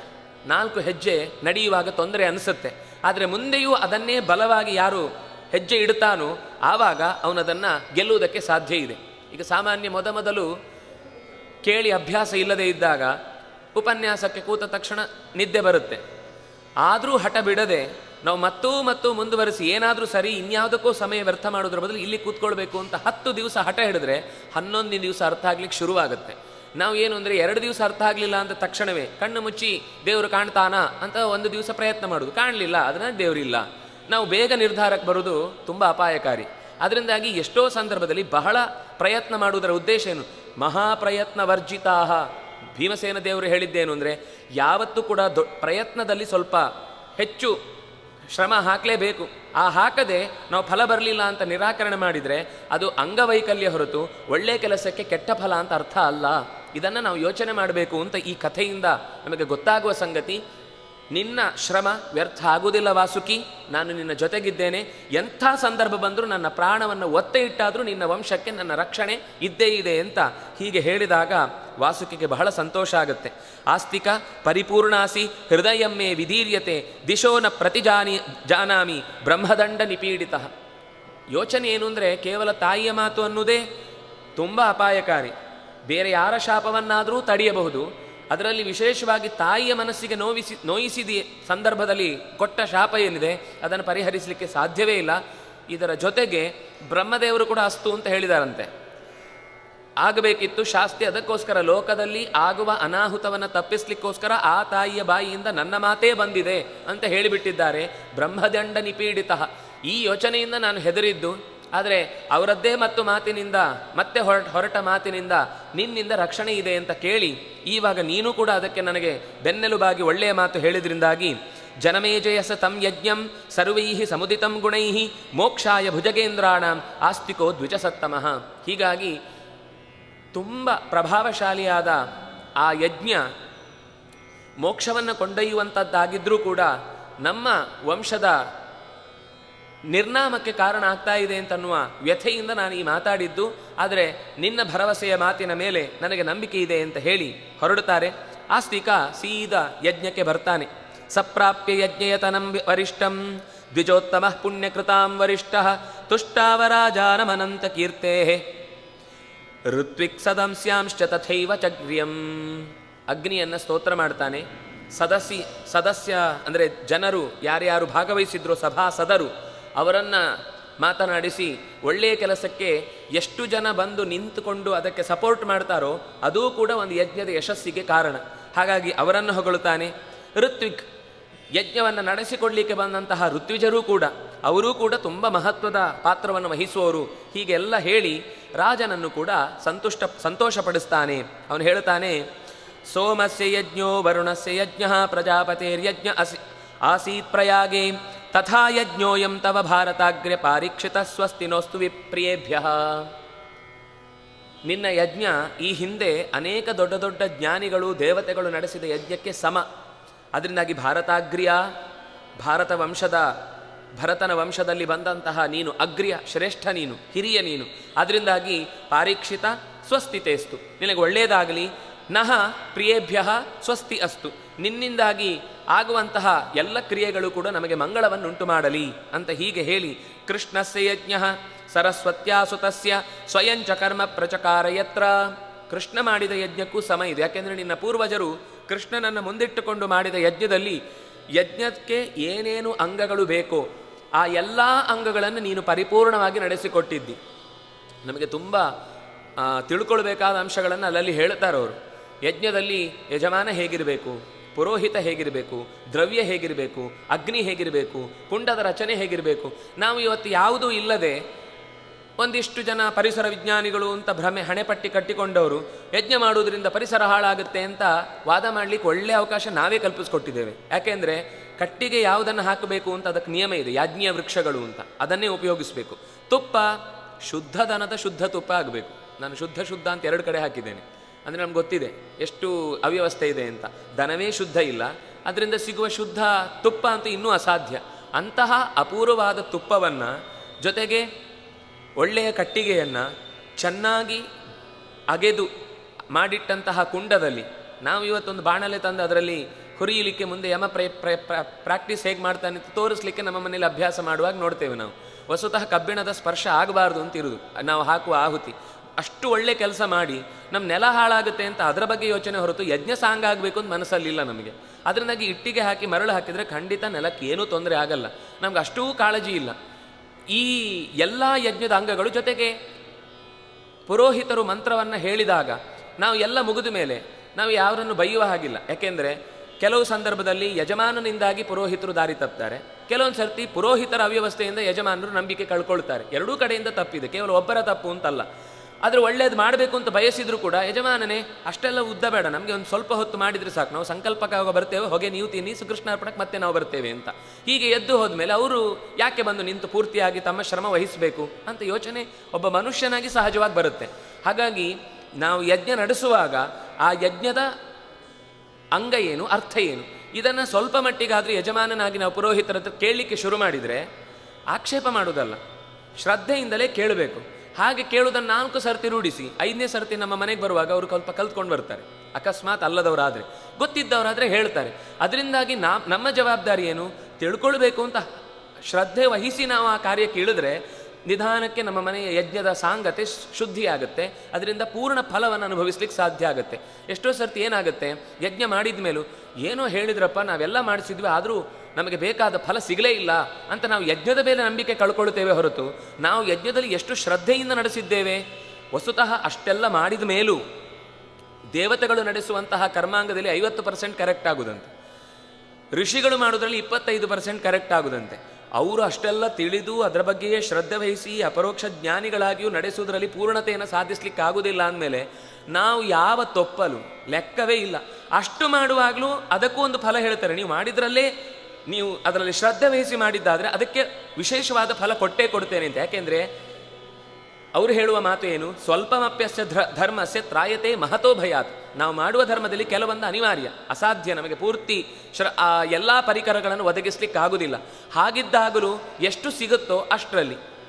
ನಿಮಗೆ ಹಳಬರಿಗೆ ಗೊತ್ತಿರಬಹುದು, ಏನಾಯಿತು, ಹಿಂದೆ ಎಲ್ಲ ಮನೆಯಲ್ಲಿ ಯಜ್ಞ ಅಂದರೆ ಅಥವಾ ಏನಾದರೂ ಹೋಮ ನಡೆಸೋದು ಅಂದರೆ ಮನೆಯ ತೋಟದ ತುದಿಯಿಂದ ತಂದ 2 ಮಾವಿನ ತುದಿ, ಹಲಸಿನ ತುದಿಯನ್ನು, ಆಮೇಲೆ ಬಾಳೆ ಗಿಡ ಇರುತ್ತೆ ಅದನ್ನು ತೆಗೆದು ತಂದ, ಗದ್ದೆಯಲ್ಲೇ ಬೆಳೀತಾ ಇದ್ದ ಅಕ್ಕಿ ಇತ್ತು ಅದನ್ನು ತೆಗೆದು ಹಾಕಿದ, ತೋಟದಲ್ಲಿ ತೆಂಗಿನಕಾಯಿ ಇತ್ತು ಹೊತ್ಕೊಂಡು ಬಂದ, ಅಡಿಕೆ ಸಿಕ್ತು, ವೀಳ್ಯದೆಲೆ ಸಿಕ್ತು, ಎಲ್ಲ ಮನೆಯಲ್ಲೇ ಸಿಗುವ ಸಾಮಾನುಗಳು.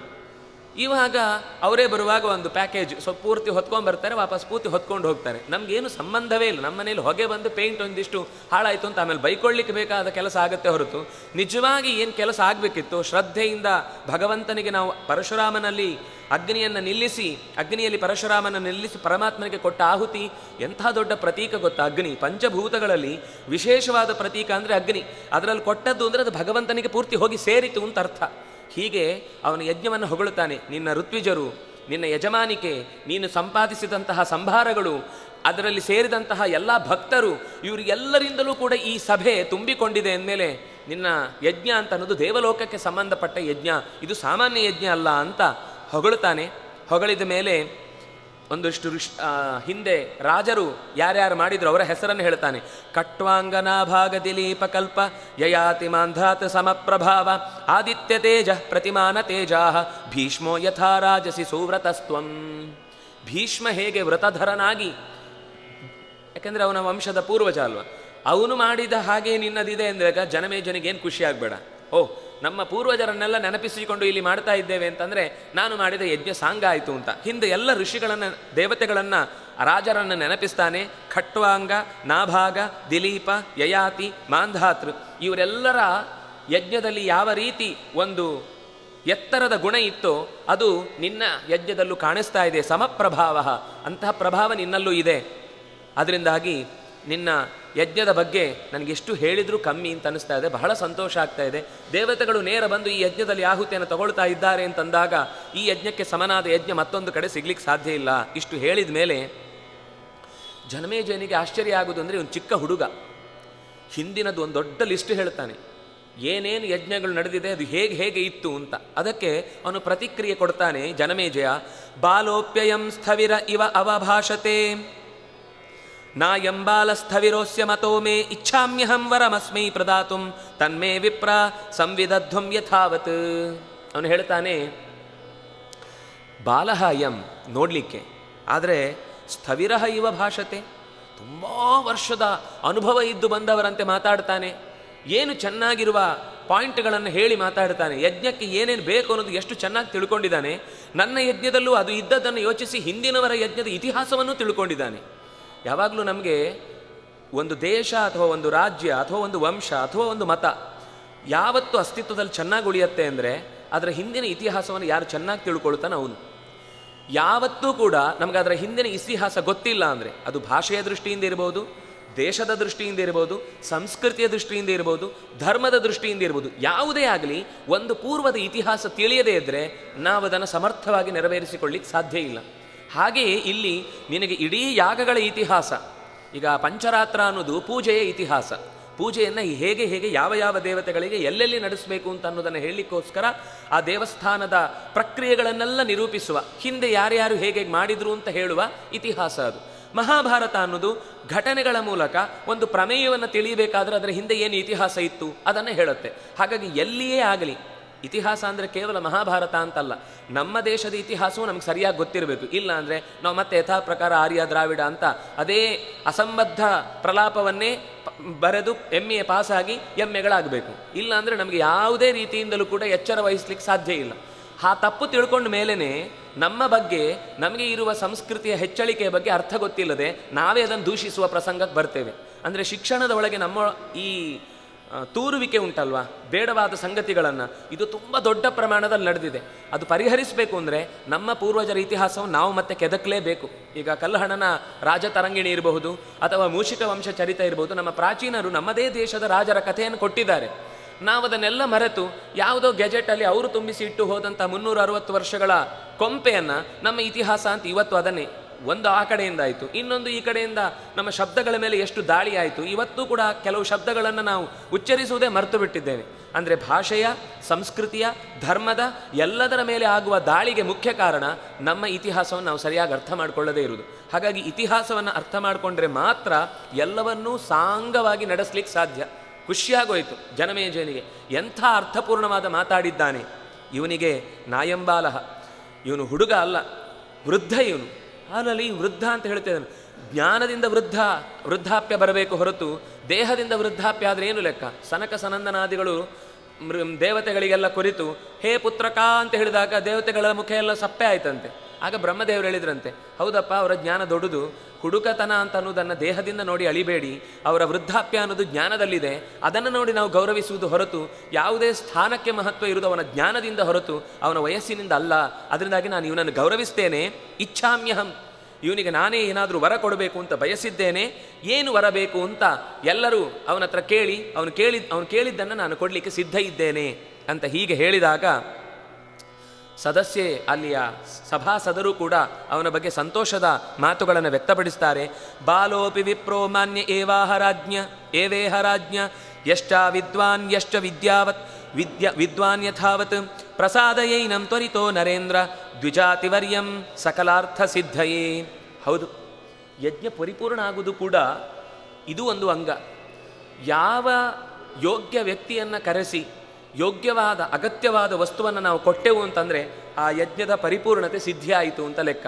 ಹಾಗಾಗಿ ನೀನು ಹೇಳಿದ ಮಾತು ನಿಜವಾಗಿಯೂ ಸರಿಯಾದದ್ದು. ರಾಜ, ಖಂಡಿತ ಇವನಿಗೊಂದು ದಾನವನ್ನು ನೀನು ಅವನು ಬಯಸಿದ್ದನ್ನು ನೀಡಲೇಬೇಕು. ನೀನು ಸರ್ವಾನ್ ಕಾಮಾನ್ ಸ್ವತ್ವ ಏವ ಅರ್ಹತೆ, ಇವನು ಖಂಡಿತ ನಿನ್ನಿಂದ ಎಲ್ಲ ಥರದ ಇಚ್ಛೆಗಳನ್ನು ಪೂರೈಸಿಕೊಳ್ಳಲಿಕ್ಕೆ ಯೋಗ್ಯ ಇದ್ದಾನೆ. ಆಗ ಅವನು ಕೇಳ್ತಾನೆ, ಏನು ಬೇಕು ಅಂತ ಹೇಳು. ಅಷ್ಟೊತ್ತಿಗೆ ಜನಮೇಜಯ, ಆಯಿತು, ನಮ್ಮ ಕರ್ಮ ಈಗಲೇ ಮುಗಿಲಿಕ್ಕೆ ಬಂತು, ಆ ಯಜ್ಞವನ್ನು ಮುಗಿಸಿದ ಮೇಲೆ ಅವನಿಗೇನು ಬೇಕೋ ಅದನ್ನೆಲ್ಲ ಕೊಡ್ತೇನೆ, ನೀವು ಕೇಳಿ ಇಟ್ಟಿರಿ ಅಂತ ಹೇಳಿ, ಯಥಾಚೇದಂ ಕರ್ಮ ಸಮಾಪ್ಯತೆ ಮೇ ಯಥಾಚ ವೈ ತಕ್ಷಕಯೇತಿ ಶೀಘ್ರಂ ತಥಾ ಭವಂತಃ ಪ್ರಯತಂತು ಸರ್ವೇ ಪರಂ ಶಕ್ತ್ಯಾ ಸಹಿ ಮೇ ವಿದ್ವಿಷಾಣಃ. ನಮ್ಮ ಯಜ್ಞದ ಕೊನೆಯ ಸ್ಥಿತಿಗೆ ಬಂದು ನಿಂತಿದ್ದೇವೆ ನಾವು. ಆ ಸಂದರ್ಭದಲ್ಲಿ ಮುಗಿದ ಮೇಲೆ ಆ ಯಜ್ಞದ ಅವಸಾನ ಕಾಲದಲ್ಲಿ ನಾವು ದಾನ ಕೊಡುವುದು ಅಂತ ಅನ್ನೋದು ಹೆಚ್ಚು ಪ್ರಶಸ್ತ. ಕರ್ಮಾಂಗ ಮುಗಿಯುವುದಕ್ಕೆ ಬೇಕಾಗಿ ತಕ್ಷಕನನ್ನು ಬೇಗ ಕರೆಯಿರಿ, ಈ ಯಜ್ಞಕ್ಕೆ ಆಹುತಿಯನ್ನಾಗಿ ಹಾಕಲಿಕ್ಕೆ ಕರೆಯಿರಿ ಅಂತಂದ. ಅಷ್ಟೊತ್ತಿಗೆ ಋತ್ವಿಕ್ಗಳು ನಾವೆಲ್ಲ ಶಂಸನ ಮಂತ್ರಗಳನ್ನು ಹೇಳ್ತಾ ಇದ್ದೇವೆ. ಪಾವಕನಲ್ಲಿ ಅವನು ಆಹುತಿ ಕೊಡಬೇಕು ಅಂತ ನಾವು ಹೇಳಿದರೂ ಕೂಡ ತಕ್ಷಕ ಇಂದ್ರನ ಭವನದಲ್ಲಿ ಇಂದ್ರನ ಆಸರೆಯನ್ನು ಪಡೆದುಕೊಂಡು ನಿಂತಿದ್ದಾನೆ. ಹಾಗಾಗಿ ನಮಗೆ ಯಜ್ಞದಲ್ಲಿ ಆಹುತಿಯನ್ನು ಕೊಡಲಿಕ್ಕೆ ಆಗ್ತಾ ಇಲ್ಲ. ಆಗ ಪುರಾಣಮಾಗಮ್ಯ ತಥೋ ಬ್ರವೀಮ್ಯಹಂ ದತ್ತಂ ತಸ್ಮೈ ವರಮಿಂದ್ರೇಣ ರಾಜನ್ ವಸೇ ಹತ್ವಂ ಮತ್ಸಕಾಶೇ ಸುಗುಪ್ತೋ ನ ಪಾವಕಸ್ತ್ವಾಂ ಪ್ರದಹಿಷ್ಯತೀತಿ. ಇಂದ್ರ ಅವನಿಗೆ ಅಭಯ ನೀಡಿದ್ದಾನೆ. ಖಂಡಿತ ನಾನು ನಿನಗೆ ಅಭಯವನ್ನು ಕೊಟ್ಟಿದ್ದೇನೆ ಅಂತಂದ ಮೇಲೆ, ನನ್ನಲ್ಲಿ ನೀನು ರಕ್ಷಣೆಯನ್ನು ಪಡೆದಿದ್ದಿ ಅಂತಂದ ಮೇಲೆ ನಿನ್ನನ್ನು ಖಂಡಿತ ಪಾವಕ ದಹಿಸುವುದು ಸಾಧ್ಯ ಇಲ್ಲ ಅಂತ ಹೀಗೆ ಭರವಸೆ ಕೊಟ್ಟು ಕೂಡಿಸಿದ್ದಾನೆ. ಅದರಿಂದಾಗಿ ಅವನನ್ನು ಕರೀಲಿಕ್ಕೆ ನಮಗೆ ಆಗ್ತಾ ಇಲ್ಲ. ಹಾಗೆ ಇವನು ಹೇಳ್ತಾನೆ, ಇಂದ್ರೇಣ ಸಾರ್ಧಂ ತಕ್ಷಕಂ ಪಾತಯಧ್ವಂ ಸೇಂದ್ರಾಯ ತಕ್ಷಕಾಯ ಸ್ವಾಹ. ಇಂದ್ರನೊಂದಿಗೆ ಕೂಡಿದ ತಕ್ಷಕ ಈ ಯಜ್ಞದಲ್ಲಿ ಆಹುತಿಯಾಗಿ ಬಿದ್ದು ಹೋಗಲಿ. ನಮಗೆ ತಕ್ಷಕ ಬರಲಿಲ್ಲ ಅಂದರೆ ನಮಗೇನಾಗಬೇಕು ಅಂದರೆ ಹೇಗಿದ್ರೂ ತಕ್ಷಕ ಬರಬೇಕು. ತಕ್ಷಕ ಒಬ್ಬ ಬರುವುದಿಲ್ಲ, ಅವನ ಜೊತೆಗೆ ಇನ್ನೊಂದು ಅಗ್ನಿಗೆ ಒಂದು ಆಫರ್, ಅಗ್ನಿಯ ಅಂದರೆ ತಕ್ಷಕನ ಜೊತೆಗೆ ಇಂದ್ರನೂ ಒಂದು ಆಹುತಿ ಇರಲಿ, ಕರೀರಿ ಅವನನ್ನು ಅಂತ ಹೇಳಿ, ಏತಚ್ಛ್ರುತ್ವಾ ದೀಕ್ಷಿತಸ್ತಪ್ಯಮಾನಾನ್ ಆಸ್ತೆ ಹೋತಾರಂ ಚೋದಯನ್ ಕರ್ಮಕಾಲೆ ಇಂದ್ರೇಣ ಸಾರ್ಧಂ ತಕ್ಷಕಂ ಪಾತಯಧ್ವಂ ವಿಭಾವಸೌನಂ ವಿಮುಚ್ಚೇತನಾಗಃ. ಅವನು ಬಿಡಲಿಲ್ಲ ಅಂದರೆ ಅವನನ್ನು ಸೇರಿಸಿ ಆಹುತಿಗೆ ಹಾಕಿ ಅಂತ ಹೇಳಿದಾಗ ಅವರು ಮಂತ್ರ ಸ್ತೋತ್ರ ಮಾಡ್ತಾರೆ. ಆಯಾತು ಚೇಂದ್ರೋಪಿ ಸತಕ್ಷಕಃ ಪತೆ ವಿಭಾವಸೌ ನಾಗರಾಜೇನ ತೂರ್ಣಂ ಜಂಭಸ್ಯ ಹಂತೇತಿ ಜುಹಾವ ಹೋತ ತದಾ ಜಗಾಮ ಆತ್ತಭಯ ಪ್ರಭು. ಆತ್ತಭಯ ಅಂದರೆ ಅಭಯವನ್ನು ನೀಡಿದ, ಅಭಯವನ್ನು ನೀಡಿದ ಇಂದ್ರನೊಂದಿಗೆ ಕೂಡಿ ಇಡೀ ಅವನ ಕುರ್ಚಿ ನಡುಗಿ ಹುಡುಕಿಕೊಂಡು ಮಂತ್ರದ ಬಲದಿಂದ ಈ ಕಡೆಗೆ ಆಹುತಿಯಾಗಿ ಧಾವಿಸಿ ಬರ್ತಾ ಇದೆ. ಆಗ ಇಂದ್ರಸ್ಯ ಭವನೇ ವಿಪ್ರಾಹ ಯದಿ ನಾಗಸ್ಸ ತಕ್ಷಕಃ ತಮಿಂದ್ರೇಣೈವ ಸಹಿತಂ ಆಗಲಿ, ನೀವೇನು ಇದರ ಬಗ್ಗೆ ಯೋಚನೆ ಮಾಡಬೇಡಿ ಅಂದರೆ ಆ ಕಾಲಕ್ಕೆ ಏನಾಯಿತು, ಇಡೀ ಲೋಕದಲ್ಲಿ ಹೆಚ್ಚು ಹೆಚ್ಚು ಉತ್ಪಾತಗಳು ಉಂಟಾಗಲಿಕ್ಕೆ ಶುರುವಾಗಿ ದೊಡ್ಡ ಅನರ್ಥ ಆಗುತ್ತೆ ಅನ್ನುವ ಸೂಚನೆಗಳು ಬಂದಾಗಲೂ ನೀವು ಹೆದರಬೇಡಿ. ಜಂಭಾಸ್ಯ ಹಂತ, ಜಂಭ ಅಂತ ಒಬ್ಬ ರಾಕ್ಷಸನನ್ನು, ಇಂದ್ರನಿಗೆ ಇನ್ನೊಂದು ಹೆಸರು ಜಂಭಶಾಸನ ಅಂತ, ಜಂಭ ಹಂತ ಜಂಭಶಾಸನ ಅಂತ, ಜಂಭ ಅನ್ನುವ ಒಬ್ಬ ರಾಕ್ಷಸನನ್ನು ಕೊಂದ. ಕನ್ನಡದಲ್ಲೂ ಅದೇ ಜಂಭ. ಜಂಭ ಅಂದರೆ ಸಿಕ್ಕಾಪಟ್ಟೆ ಜಂಭ ಮಾಡುವವನು ಅಂತಲೇ ಅರ್ಥ. ಅಲ್ಲದೇ ಇರುವಂತಹ ಗುಣವನ್ನು ತನ್ನಲ್ಲಿ ಹೋಲಿಸಿಕೊಂಡು ಮಾತನಾಡುವ ಗುಣ ಏನಿದೆ ಅಂಥ ಒಬ್ಬ ರಾಕ್ಷಸನನ್ನು ಇಂದ್ರ ಕೊಂದ. ಇದು ಯಾಕೆ ಹಾಗೆ ಹೇಳಿದರು ಅಂದರೆ, ಈ ಯಜ್ಞ ಜಂಭಸ್ಯ ಹಂತ, ಇವನಲ್ಲೂ ಒಂದು ಜಂಭ ಈಗ ಕಾಡ್ತಾ ಇದೆ ಒಳಗಿನಿಂದ. ನಾವು ಮಾಡುವ ಯಜ್ಞದಲ್ಲಿ ತಕ್ಷಕ ಬರುವುದಿಲ್ಲ ಅಂದರೆ ಏನರ್ಥ? ಮಂತ್ರ ಇರುವುದು ನಾವು ಹೇಳಿದ ಹಾಗೆ ನಮ್ಮ ಕರ್ಮವನ್ನು ನಡೆಸಿಕೊಳ್ಳಿಕ್ಕೋಸ್ಕರ. ಅದರಿಂದಾಗಿ ಅದು ಬರಲೇಬೇಕು ಅಂತ ಇಂದ್ರನನ್ನೇ ಆಹುತಿಯನ್ನಾಗಿ ಪಡಿಲಿಕ್ಕೆ ಬಂದಾಗ ಅದು ಜಂಭವಾಗಿ ಪರಿಣಾಮ ಬೀರಿತು. ಅದರ ಪ್ರತಿಕ್ರಿಯೆಯಾಗಿ ಆಸ್ತಿಕನ ಮಾತು ಅಲ್ಲಿ ಬೆಳೆಯತ್ತೆ. ನೂನಂ ಮುಕ್ತೋ ವಜ್ರಭೃತಾಸನಾಗೋ ಭ್ರಷ್ಟೋ ನಾಕಾನ್ ಮಂತ್ರವಿತ್ರಸ್ತಕಾಯ ಘೂರ್ಣನ್ನಾಕಾಶೇ ನಷ್ಟ ಸಂಯೋಭಿಪೇತಿ ತೀವ್ರಾನ್ ನಿಶ್ವಸನ್ ಪನ್ನಗೇಂದ್ರ. ಮಂತ್ರದ ಬಲಕ್ಕೆ ಅವನ ಕುರ್ಚಿಯನ್ನು ತಪ್ಪಿಸಿಕೊಂಡು ಮೂರ್ಛೆಗೆ ಬಿದ್ದು ಇನ್ನೇನು ಕೆಳಕ್ಕೆ ಆಹುತಿಯಾಗಿ ಬೀಳ್ತಾ ಇದ್ದಾನೆ ಅಂತ ಆಗುವಾಗ ಆಸ್ತಿಕ ತಡೀತಾನೆ. ತಡೆದು ಹೇಳ್ತಾನೆ, ವರಂ ದದಾಸಿ ಚೇನ್ಮಹ್ಯಂ ವೃಣೋಮಿ ಜನಮೇ ಜಯ ಸತ್ರಂತೆ ವಿರಮನ್ವೇತತ್ ನಪತೇಯು ಇಹೋರಗಃ. ನೀನು ನನಗೆ ಕೊಡುವ ವರ ಅದು ಈಗಲೇ ಬೇಕು, ನನಗೆ ಕೊಡ್ತೀನಿ ಅಂತಾದರೆ, ಮತ್ತು ನಾನು ಕೇಳಿದ ವರವನ್ನೇ ಕೊಡಬೇಕು ಹೊರತು ಬೇರೆ ಇನ್ನೇನೋ ಕೊಡ್ತೇನೆ ಅಂದರೆ ಬೇಡ. ಏನು? ಸತ್ರಂತೆ ವಿರಮತು, ನಿನ್ನ ಸತ್ರ ಅನ್ನೋದು ವಿರಾಮ ಹೊಂದಲಿ, ಇಲ್ಲಿಗೆ ನಿಂತು ಹೋಗಬೇಕು. ಇದರ ಮುಂದೆ ಒಂದು ಕ್ಷಣವೂ ಯಾವ ಮಂತ್ರದಿಂದ ಯಾವ ಆಹುತಿಯನ್ನು ಈ ಯಜ್ಞದಲ್ಲಿ ಆಹುತಿಯನ್ನಾಗಿ ಕೊಡಬಾರದು. ಹೀಗೆ ಇಲ್ಲಿಗೆ ನಿಲ್ಲಬೇಕು. ಸುವರ್ಣಂ ರಜತಂ ಗಾಶ್ಚ ಯಚ್ಚಾನ್ಯನ್ಮನ್ಯಸೇ ವಿಭೋ ತತ್ತೇ ದದ್ಯಾಮರಂ ವಿಪ್ರ ನನಿವರ್ತೇತ್ ಕ್ರತುರ್ಮಮ. ನನ್ನ ಕ್ರತು ನಿಲ್ಲುವುದು ಸಾಧ್ಯ ಇಲ್ಲ. ನಿನಗೆ ಬಂಗಾರ ಬೇಕೋ, ಬೆಳ್ಳಿ ಬೇಕೋ, ವಜ್ರ ಬೇಕೋ, ಇದ್ರೆ ಪ್ಲಾಟಿನಮ್ ಇರ್ತಿತ್ತೇನೆ, ಇಲ್ಲ. ಅದರಿಂದಾಗಿ ನೀನು ಏನು ಕೇಳ್ತೀಯೋ ಎಲ್ಲವನ್ನು ನಾನು ಕೊಡ್ತೇನೆ, ನಿನಗೇನು ಬೇಕು ಅಂತ ಕೇಳಷ್ಟೇ. ಇದು ಬಿಟ್ಟು, ಇದೊಂದು ಬಿಟ್ಟು ಅವನು ಅದೇ ಮಾತನ್ನು ಮತ್ತೆ ಹೇಳ್ತಾನೆ. ಇದು ಬಿಟ್ಟಾದರೆ ನನಗೇನು ವರನೇ ಬೇಡ, ಕೊಡೋದಾದರೆ ಇದೊಂದೇ ವರ ಬೇಕು ಅಂತ ಅವನು ಸುವರ್ಣಂ ರಜತಂ ಗಾಶ್ಚ ನತ್ವಾ ರಾಜನ್ ವೃಣೋಮ್ಯಹಂ. ಈ ಶ್ಲೋಕದ ಚಂದ ಏನು ಅಂದರೆ, ಅವನು ಯಾವ ಮಾತು ಹೇಳ್ತಾನೆ ಅದನ್ನೇ ಒಂದು ಶಬ್ದ ಬದಲಾಯಿಸಿ ಅವನ ಮಾತನ್ನು ವಾಪಸ್ ಹೇಳ್ತಾನೆ. ಇವನ ಮಾತಿದ್ದದೇನು? ಸುವರ್ಣಂ ರಜತಂ ಗಾಶ್ಚ ಯಚ್ಚಾನ್ಯನ್ಮನ್ಯಸೇ ವಿಭೋ. ಅವನದನ್ನೇ ಸುವರ್ಣಂ ರಜತಂ ಗಾಶ್ಚ ನತ್ವಾ ರಾಜನ್ ವೃಣೋಮ್ಯಹಂ ತತ್ತೇ ದದ್ಯಾಮರಂ ವಿಪ್ರ ನ ನಿವರ್ತೇತ್ ಕ್ರತುರ್ಮಮ ಸತ್ರಂತೆ ವಿರಮೇತ್ವೇತತ್ ಸ್ವಸ್ತಿ ಮಾತೃಕುಲಸ್ಯನಃ. ನಮ್ಮ ಮಾತೃಕುಲಕ್ಕೆ ಒಳ್ಳೆಯದಾಗಬೇಕು ಅನ್ನುವ ವರವನ್ನು ಕೇಳ್ತಾ ಇದ್ದೇನೆ ಹೊರತು ನಿನ್ನ ಯಜ್ಞ ಭಂಗ ಆಗಲಿ ಎನ್ನುವ ದೃಷ್ಟಿಯಿಂದ ನಾನು ಖಂಡಿತ ಕೇಳ್ತಾ ಇಲ್ಲ. ನನಗೆ ಯಜ್ಞಕ್ಕೆ ಭಂಗವನ್ನುಂಟು ಮಾಡುವುದು ಮುಖ್ಯ ಅಲ್ಲ. ಈ ಯಜ್ಞ ನಿಂತದ್ರಿಂದ ಒಂದು ತುಂಬ ದೊಡ್ಡ ಕೆಟ್ಟ ಪರಿಣಾಮ ಅನ್ನೋದು ಪರಿಹಾರ ಆಗುತ್ತೆ. ಅಂದರೆ ತಂದೆಯ ಕಡೆಯಿಂದಲೂ ಚರತ್ಕಾರುವಿಗೆ ಪಿತೃವಂಶದ ಉದ್ಧಾರ ಆಗುವುದು ಕೂಡ ಈ ಯಜ್ಞದಿಂದ ನಿಂತಾಗ ಏನು ದೊಡ್ಡ ಒಂದು ಅಪಾಯವನ್ನು ತಡೆದ ಅನ್ನುವ ಪುಣ್ಯ ಇದೆ, ಅದು ಅವರನ್ನು ರಕ್ಷಣೆ ಮಾಡುತ್ತೆ. ತಂದೆಯ ತಾಯಿಯ ಕಡೆಯಿಂದಲೂ ಕೂಡ ರಕ್ಷಣೆ ಆಗುತ್ತೆ. ಅದರಿಂದಾಗಿ ಆಸ್ತಿಕೇನೈವ ಮುಕ್ತಸ್ತು. ಹೀಗೆ ಆಸ್ತಿಕ ಬಿಡದೆ ಇದೇ ಬರಬೇಕು ಅಂತ ಕೇಳಿದಾಗ ಅವನು ಮತ್ತೆ ಮತ್ತೆ 2-3 ಸರ್ತಿ ಈ ವಾಗ್ವಾದ ಬೆಳೆಯತ್ತೆ. ಅವನು ಇನ್ನೇನೇನೇನೋ ರಾಜ್ಯಕ್ಕೆ ಬೇಕಾದ ಸುತ್ತು ಬಳಸಿ ವರಗಳನ್ನು ಇದು ಬಿಟ್ಟು ಬೇರೆ ಕೇಳು ಅಂತ ಕೇಳಿದ್ರು.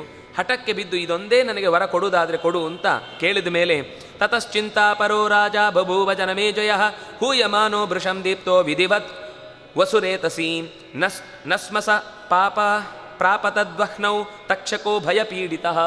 ಒಟ್ಟಂತೂ ಅಷ್ಟು ಹೊತ್ತು ಅವನು ಆಕಾಶದಲ್ಲೇ ನಿಂತಿದ್ದಾನೆ, ಅಗ್ನಿಗೆ ಬೀಳುವವನು. ಇವರು ಮುಂದಿನ ವರ ಆಹುತಿಯಾಗಿ ಕೊಡಲಿಕ್ಕೆ ಯಾವುದೇ ರೀತಿಯಾದ ಮಂತ್ರವನ್ನು ಮುಂದುವರೆಸಲಿಲ್ಲ. ಅದರಿಂದಾಗಿ ಅಲ್ಲೇ ಇದ್ದ. ಅದೇ ಹೊತ್ತಿಗೆ ಇವನು ಇದೇ ರೀತಿ ನನಗೆ ಈ ವರ ಬಿಟ್ಟು ಬೇರೆ ವರ ಬೇಡ ಅಂತ ಕೇಳಿದ್ದಾಗ ಕೊನೆಗೆ ಏನೂ ಅವಕಾಶ ಇಲ್ಲದೆ ಜನಮೇಜಯ ಸ್ಥಗಿತಗೊಳಿಸಿದ. ಋತ್ವಿಗ್ಭ್ಯ ಸದಸೇಭ್ಯಶ್ಚ ತತ್ರಾಸನ್ ಸಮಾಗತಾಃ ತೇಭ್ಯಶ್ಚ ಪ್ರದದೌ ವಿತ್ತಂ ಶತಶೋತ ಸಹಸ್ರಶಃ. ಆ ಯಜ್ಞವನ್ನು ನಿಲ್ಲಿಸಿದಾಗ ಹಾಗಾದರೆ ಯಜ್ಞ ಅಪೂರ್ಣ ಆಯಿತು ಅಂತನ್ನುವ ದೋಷ ಬರುತ್ತಲ್ವಾ ಅನ್ನುವ ಯೋಚನೆ ಬಂದಾಗ ಆಸ್ತಿಕ ಹೇಳ್ತಾನೆ, ಖಂಡಿತ ಇಲ್ಲ, ಈ ಯಜ್ಞವನ್ನು ನಿಲ್ಲಿಸಬೇಕು ಅನ್ನುವುದೇ ನನ್ನ ಆಗಮನದ ಮುಖ್ಯ ಉದ್ದೇಶ ಇತ್ತು. ಅದು ಯಜ್ಞ ಹಾಳಾಗುವುದಕ್ಕೆ ಕಾರಣ ಆಗಲಿಲ್ಲ. ಇದರಿಂದ ಮತ್ತಷ್ಟು ಒಳ್ಳೆಯದೇ ಆಯಿತು. ಬ್ರಹ್ಮದೇವರ ಮಾತು ಕೂಡ ಇದಕ್ಕೆ ಸಮ್ಮತಿ ಇದೆ. ನನ್ನ ಆಗಮನವನ್ನು ಅವರೇ ತೀರ್ಮಾನ ಮಾಡಿದ್ದಾದ್ರಿಂದಾಗಿ ಈ ಯಜ್ಞ ಭಂಗ ಆಗುವುದಕ್ಕೆ ಸಾಧ್ಯ ಇಲ್ಲ ಅಂತ ಹೀಗೆ ಹೇಳಿ ಅಲ್ಲಿ ಒಂದಿಷ್ಟು ಆ ಸರ್ಪಗಳು ಆಹುತಿ ಬಿತ್ತು ಅಂತ ಹೇಳುವಾಗ ದೊಡ್ಡ ಲಿಸ್ಟ್ ಕೊಡ್ತಾರೆ. ಯಾವ ಯಾವ ಸರ್ಪಗಳು ಇದ್ದು ಆ ಸರ್ಪಗಳ ಹೆಸರನ್ನು ಹೇಳ್ತಾರೆ. ಕೋಟಿಶೋ ಮಾನಸಃ ಪೂರ್ಣಃ ಶಲಃ ಫಾಲೋಹಮೀಕಲಃ ಪಿಚ್ಛಲಃ ಕೌಣಪಶ್ಚಕ್ರಃ ಕಾಲವೇಗಃ ಪ್ರಕಾಲನಃ ಹಿರಣ್ಯಬಾಹು ಶರಣ ಕಕ್ಷಕ ಕಾಲದಂತಕ, ಅದರ ಜೊತೆಗೆ ಪುಚ್ಛಾಂಡಕಃ ಮಂಡಲಕಃ ಪಿಂಡಸೇಕ್ತ ರಣೇಭಕಃ ಉಚ್ಛಿಕಃ ಶರಭಃ ಭಂಗಃ ಬಿಲ್ವತೇಜಾಹ ವಿರೋಹಣಃ, ಹೀಗೆ 100 ಹೆಸರುಗಳನ್ನು ಹೇಳಿ ಇಷ್ಟು ಜನಾಹುತಿ ಬಿದ್ದಾಗಿತ್ತು. ಇನ್ನು ಮುಂದೆ ಯಾರ್ಯಾರು ಬೀಳಬೇಕು ಅಂತ ಒಂದು ಲಿಸ್ಟ್ ಕೊಟ್ಟು ಇವರನ್ನು ಯಾರನ್ನು ಕೂಡ ಈಗ ನಾವು ಹಾಕುವುದನ್ನು ನಿರಾಕರಿಸ್ತಾ ಇದ್ದಾನೆ. ಈ ಹುಡುಗನ ಅಪೇಕ್ಷೆ ಆಗಿದೆ, ಅದರಿಂದಾಗಿ ಇವರು ಯಾರನ್ನು ಕೂಡ ನಾವು ಯಜ್ಞದಲ್ಲಿ ಬ್ರಹ್ಮದಂಡ ನಿಪೀಡಿತರಾದವರನ್ನೆಲ್ಲ ಹಾಕಿ ಆಯಿತು, ಉಳಿದವರ ರಕ್ಷಣೆ ತಕ್ಷಕನ ಜೊತೆಗೆ ಆಗಿದೆ ಅಂತ ಹೇಳಿ ಶೌನಕರು ಮತ್ತೆ ಪ್ರಶ್ನೆ ಕೇಳ್ತಾರೆ. ಕಿಂ ಸೂತ ತೇಷಾಂ ವಿಪ್ರಾಣಾಂ ಮಂತ್ರಗ್ರಾಮೋ ಮನೀಷಿಣಾಂ ನ ಪ್ರತ್ಯಭಾತ್ ತದಾಗ್ನೌ ಯತ್ ಸಪಪಾತ ನ ತಕ್ಷಕಃ. ಅಂದರೆ ಯಜ್ಞ ಹಾಗೇ ನಿಂತು ಹೋಯಿತು, ತಕ್ಷಕ ಬೀಳಲಿಲ್ಲ ಅಂತಾಯಿತು. ಯಜ್ಞದಲ್ಲಿ ಮುಂದೆಲ್ಲ ಏನು ಪ್ರಸಂಗಗಳು ನಡೆಯಿತು, ಯಾರ್ಯಾರು ಬಂದರು ಅಂತ ಕೇಳಿದಾಗ ಎಲ್ಲ ಋಷಿಗಳಿದ್ದವರು ಕೂಡ ಈ ಆಸ್ತಿಕ ನಿಲ್ಲಿಸಿದ ಕೆಲಸವನ್ನು ಹೊಗಳಿದ್ರು. ಅವರಿಗೆ ಕೈತುಂಬ ಏನೇನು ಯಜ್ಞ ಯಾಗದಲ್ಲಿ ಅವರ ಕರ್ಮಾಂಗದ ಸಂಭಾವನೆಯನ್ನು ಕೊಡಬೇಕಿತ್ತೋ ಅದನ್ನೆಲ್ಲವನ್ನು ಕೊಟ್ಟು ಯಾವ ರೀತಿಯಿಂದಲೂ ಯಜ್ಞದಲ್ಲಿ ಕೊರತೆ ಉಂಟಾಗಲಿಲ್ಲ ಅನ್ನುವ ಮಾತನ್ನು ಎಲ್ಲ ಹೊರಗಿನಿಂದ ಬಂದವರು ಒಳಗೆ ಇದ್ದವರು ಎಲ್ಲರೂ ಮಾತನಾಡುವಂತಾಗಿ ಹೋಯಿತು. ಸಾಯಂ ಪ್ರಾತರಿಯೇ ಪ್ರಸನ್ನಾತ್ಮರೂಪ ಲೋಕೆ ವಿಪ್ರಾಮಾನವಾ ಯೇ ಪರೇಪಿ ಧರ್ಮಾಖ್ಯಾನಂ ಯೇ ಪಠೇಯುರ್ಮಮೇದಂ ತೇಷಾಂ ಯುಷ್ಮನ್ನೈವ ಕಿಂಚಿತ್ ಭಯಂ ಸ್ಯಾತ್. ಯಜ್ಞ ಸಾಂಗಾಯಿತು, ಆಸ್ತಿಕನನ್ನು ಮಾತನಾಡಿಸಿದ.